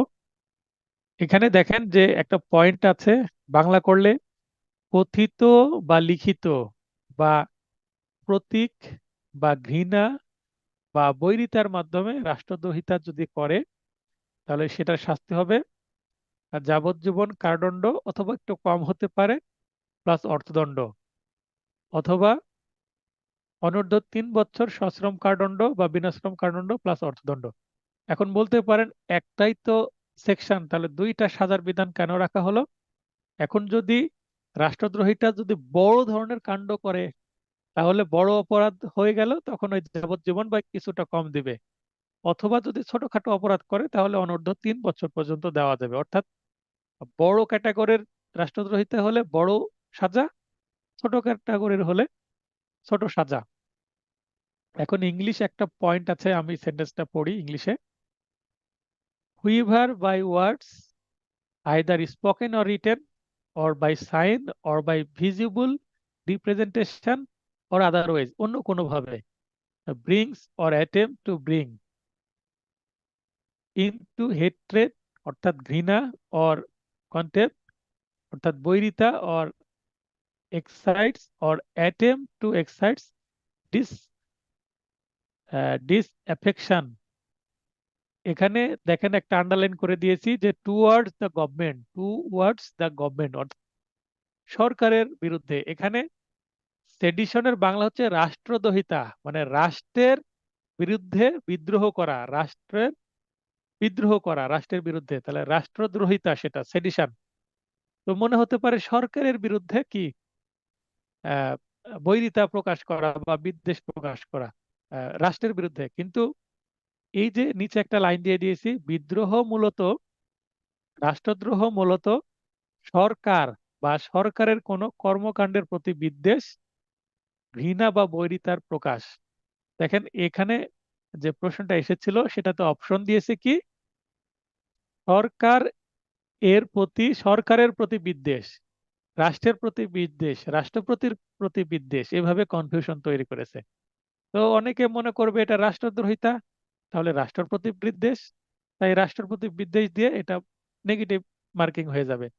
এটা হচ্ছে সরকারের বিরুদ্ধে বিদ্বেষ, কারণ এখানে ভিতরে ইংলিশটা দেওয়া আছে গভর্নমেন্ট। তাই আপনাদের সুবিধার্থে আমি বাংলাটাও একটু করে দিয়েছি। এরপরে সপ্তম অধ্যায় 131 থেকে 140, আর্মি, নেভি, এয়ারফোর্স এদের বিরুদ্ধে যে অপরাধ বা তাদের সম্পর্কিত যে অপরাধ, এটা মার্শাল যে কোর্ট সেটার বিষয়। এইটা কিন্তু বাস্তবে আর প্রয়োগ নাই, কিন্তু বাতিল করা হয়নি। এটা থেকে সাধারণত প্রশ্ন আসে না, আসবেও না আশা করছি। তাই এই অধ্যায় হতে কোনো ধারা পড়ার প্রয়োজন নেই, এটা পুরোটাই বাতিল, আমরা বাতিল করলাম, আইনে কিন্তু চালু আছে। অষ্টম অধ্যায় ধারা 41 থেকে 60, গণবিরোধী, গণ শান্তি বিরোধী বা জনগণের শান্তি বিরোধী অপরাধ, offences against the public tranquility. Tranquility মানে শান্তি, মানুষকে শান্তিতে থাকতে দিবে না এরা। ধারা 141 বেআইনি সমাবেশ, আনলফুল অ্যাসেম্বলি এর সংজ্ঞা বা উপাদান। আনলফুল অ্যাসেম্বলি এর সংজ্ঞাও দেওয়া আছে 141-এ, আবার উপাদানও দেওয়া আছে, এলিমেন্ট। যেটা উপাদান সেটাই সংজ্ঞা, সেটাই ইনগ্রেডিয়েন্ট, সেটাই এলিমেন্ট, একই। এখানে 5 বা ততোধিক ব্যক্তি কর্তৃক, তাহলে প্রথম শর্ত হচ্ছে মিনিমাম 5 জন হতে পারে, 5, 6, 7, 8, ওপরে যত খুশি হোক। 1 নম্বর পয়েন্ট হচ্ছে সরকারি কর্মচারীকে ক্ষমতা প্রয়োগের ক্ষেত্রে বল প্রয়োগ বা ভীতি প্রদর্শন করা। তারা সরকারি যারা কর্মচারী আছে, পুলিশ প্রশাসন আছে, তারা কোনো কাজ করতে যাচ্ছে, তাদের ক্ষমতা এক্সারসাইজ করতে দিচ্ছে না, তাদের বিরুদ্ধে বল প্রয়োগ করছে, তাহলে তো কি শুরু হয়ে যাবে? বন্দুক যুদ্ধ শুরু হয়ে যাবে, এবং সেটা কি হয়ে যাবে? আনলফুল অ্যাসেম্বলি হয়ে যাবে। 5 জন ব্যক্তি মিনিমাম থাকতে হবে সেখানে। আইন প্রয়োগে বাধা, অন্য কোনোভাবে আইন প্রয়োগে যদি কেউ বাধা সৃষ্টি করে, তাহলেও 5 জন ব্যক্তি মিলে যদি করে বা তার বেশি, আনলফুল অ্যাসেম্বলি হবে। অপরাধমূলক অনধিকার প্রবেশ করলে হবে বল প্রয়োগ বা ভীতি প্রদর্শনের মাধ্যমে সম্পত্তি অর্জন বা অধিকার হতে বিরত রাখা। কেউ সম্পত্তি অর্জন করতে যাচ্ছে বা সম্পত্তির অধিকার সে ব্যবহার করতে যাবে, তাকে ব্যবহার করতে দিচ্ছে না। আমার সম্পত্তি আমি ব্যবহার করতে পারছি না, কেন? কারণ এই 5 বা তার বেশি লোক আমাকে থ্রেট দিচ্ছে বা বল প্রয়োগ করছে, আমার সম্পত্তি আমি ভোগ করতে পারছি না। এটাও অ্যাবেটমেন্ট, সরি, এটাও আনলফুল অ্যাসেম্বলি হবে। 5 নম্বর পয়েন্ট, শেষ পয়েন্ট, বল প্রয়োগ করে কোনো কাজ করানো। 5 জন ব্যক্তি এসে কোনো কাজ করাচ্ছে বল প্রয়োগ করে, বা কোনো কাজ হতে বিরত রাখছে, তা ইত্যাদি করলেও কিন্তু আহ, সমাবেশ বেআইনি হবে। তাহলে সমাবেশটা বেআইনি হয়ে উঠবে, তখন সেটা বেআইনি সমাবেশ হবে। বেআইনি সমাবেশের আর একটা বাংলা আছে, আপনারা একটু নোট করে নেন, সেটা তো অবৈধ সমাবেশও বলা যেতে পারে। যেটাই বেআইনি সেটাই হচ্ছে অবৈধ। ইংলিশ আনলফুল, ইলিগাল অ্যাসেম্বলি বলে শব্দ নাই, আনলফুল অ্যাসেম্বলি, বাংলা দুইটা, বেআইনি সমাবেশ বা অবৈধ সমাবেশ, এটা অবৈধ সমাবেশও বলা যেতে পারে।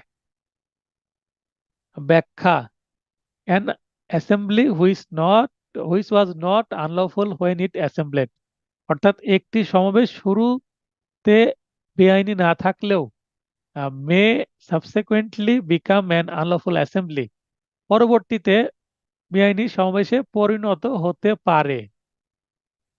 প্রথমে একটা সমাবেশ বেআইনি না থাকলেও, প্রথমে সভ্যভাবে জালসা করছিল বা কোনো রাজনৈতিক সমাবেশ করছিল বা চায়ে স্টলে আড্ডা দিচ্ছিল, কিন্তু পরবর্তীতে সেটা বেআইনি হয়ে যেতে পারে। প্রথম দিকে ঠিকই ছিল, জাস্ট অ্যাসেম্বলি বা সমাবেশ ছিল, পরে সেটা বেআইনি হয়ে গেছে। স্কুলে যেমন অ্যাসেম্বলি হয়, সেখানে কি করা হয়? পিটি করানো হয়, তারপরে জাতীয় সঙ্গীত পাঠ করানো হয়, ওয়াদা পাঠ করানো হয়, সেটা তো একটা assembly, not unlawful assembly, lawful assembly.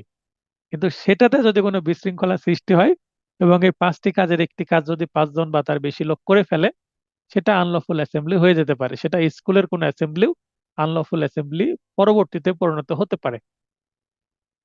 তবে শর্ত হচ্ছে উপরোক্ত 5টি কাজের মধ্যে এক বা একাধিক কাজ করতে হবে। একটা কাজ করলেও আনলফুল অ্যাসেম্বলি হবে, একের অধিক কাজ করলেও আনলফুল অ্যাসেম্বলি হবে। এতটুকুই আনলফুল অ্যাসেম্বলি সম্পর্কে এমসিকিউ এর জন্য।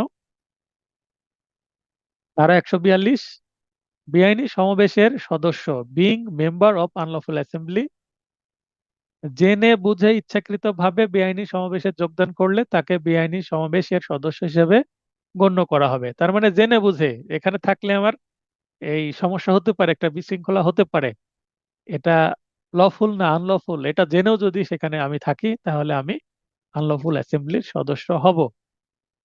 143, বেআইনি সমাবেশে যোগদানের শাস্তি, কেউ যদি আনলফুল অ্যাসেম্বলির মেম্বার হয়, 6 মাস সশ্রম বা বিনাশ্রম বা অর্থদণ্ড বা উভয়দণ্ড।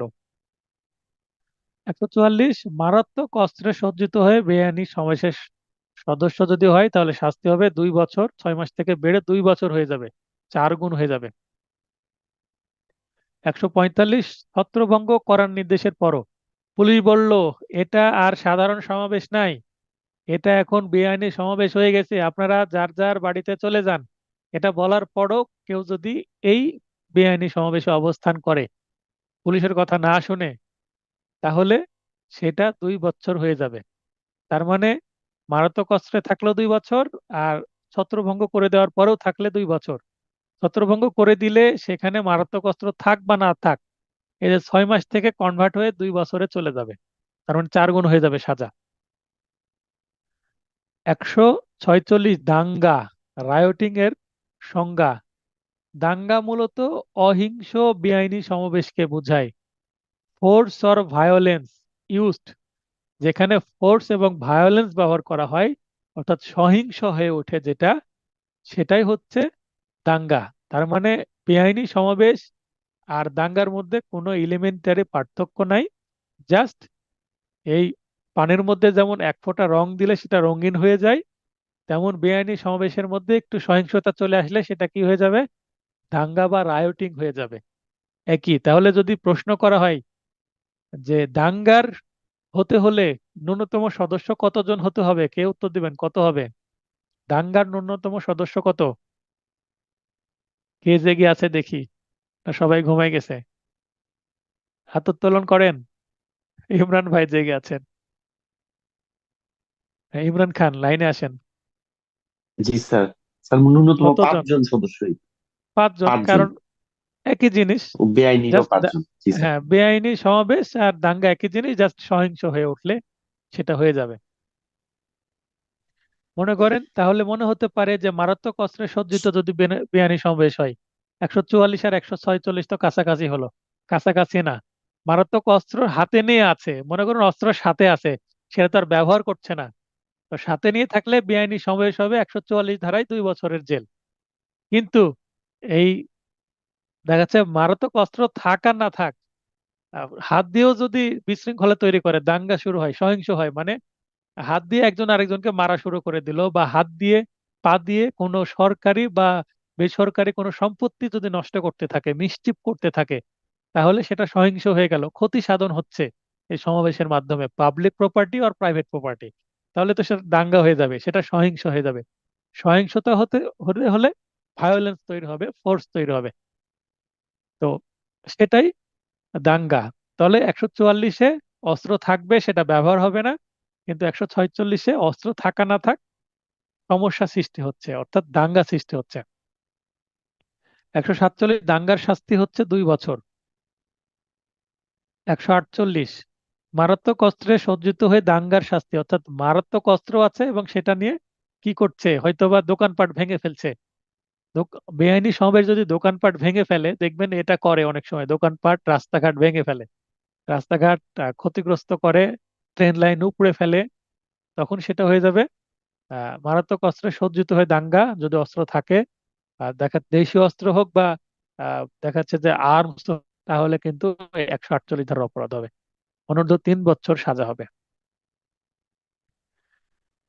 এখানে শর্ত হচ্ছে দাঙ্গায় অংশগ্রহণকারী প্রত্যেক সদস্যের নিকট মারাত্মক অস্ত্র থাকতে হবে। 148 ধারার একটা শর্ত কি, এটা আমি উল্লেখ করে দিয়েছি, আসতে পারে যে এখানে কিন্তু যতজন সদস্য থাকবে, মনে করেন 20 জন আছে, 20 জনের হাতেই কিন্তু অস্ত্র থাকতে হবে, এবং প্রতিটা মারাত্মক অস্ত্র হতে হবে, ধারালো শার্প উইপন হতে হবে, অথবা আগ্নেয় অস্ত্র হতে হবে। আগ্নেয় অস্ত্রটা কি, যে অস্ত্রে বারুদ ব্যবহার করা হয় সেটাকেই ফায়ার আর্মস বা আগ্নেয় অস্ত্র বলা হয়। তাহলে মারাত্মক অস্ত্র 2 ধরনের, একটা দেশীয় ধারালো অস্ত্র, চাকু, বটি, হাসুয়া, ফলা, এগুলো হচ্ছে মারাত্মক অস্ত্র, দেশীয় অস্ত্রের মধ্যে পড়ে। আর বিদেশি বা ফায়ার আর্মস বলতে পিস্তল, রিভলভার, বন্দুক, এগুলো। 149 আজকের সর্বশেষ ধারা, সাধারণ উদ্দেশ্য বা কমন অবজেক্ট বাস্তবায়ন কল্পে বেআইনি সমাবেশের প্রত্যেক সদস্য সমভাবে দোষী হবে। Every member of unlawful assembly guilty of offence committed in prosecution of common object. আর 1 মিনিট ক্লাস আছে, দেখি এটা শেষ করতে পারে কিনা। গুরুত্বপূর্ণ একটা পার্থক্য আছে 34 ধারা এবং 149 ধারা। 34 ধারায় কমন ইন্টেনশন, 149 ধারায় কমন অবজেক্ট। সংখ্যা ন্যূনতম 2 জন, ন্যূনতম 5 জন। পূর্ব পরিকল্পনা অপরিহার্য, মানে মাস্ট, অবশ্যই থাকতে হবে। আর কমন ইন্টেনশনে অপরিহার্য নাই, থাকতেও পারে আবার নাও থাকতে পারে। বেআইনি সমাবেশের সদস্য হওয়া অপরিহার্য নাই, অর্থাৎ 34 ধারায় 141 ধারার এই যে আনলফুল অ্যাসেম্বলির মেম্বার হওয়াটা অপরিহার্য না, কিন্তু 149 হতে হলে 141-এ বিষয়টা থাকতে হবে। সক্রিয়ভাবে অপরাধে অংশগ্রহণ অপরিহার্য।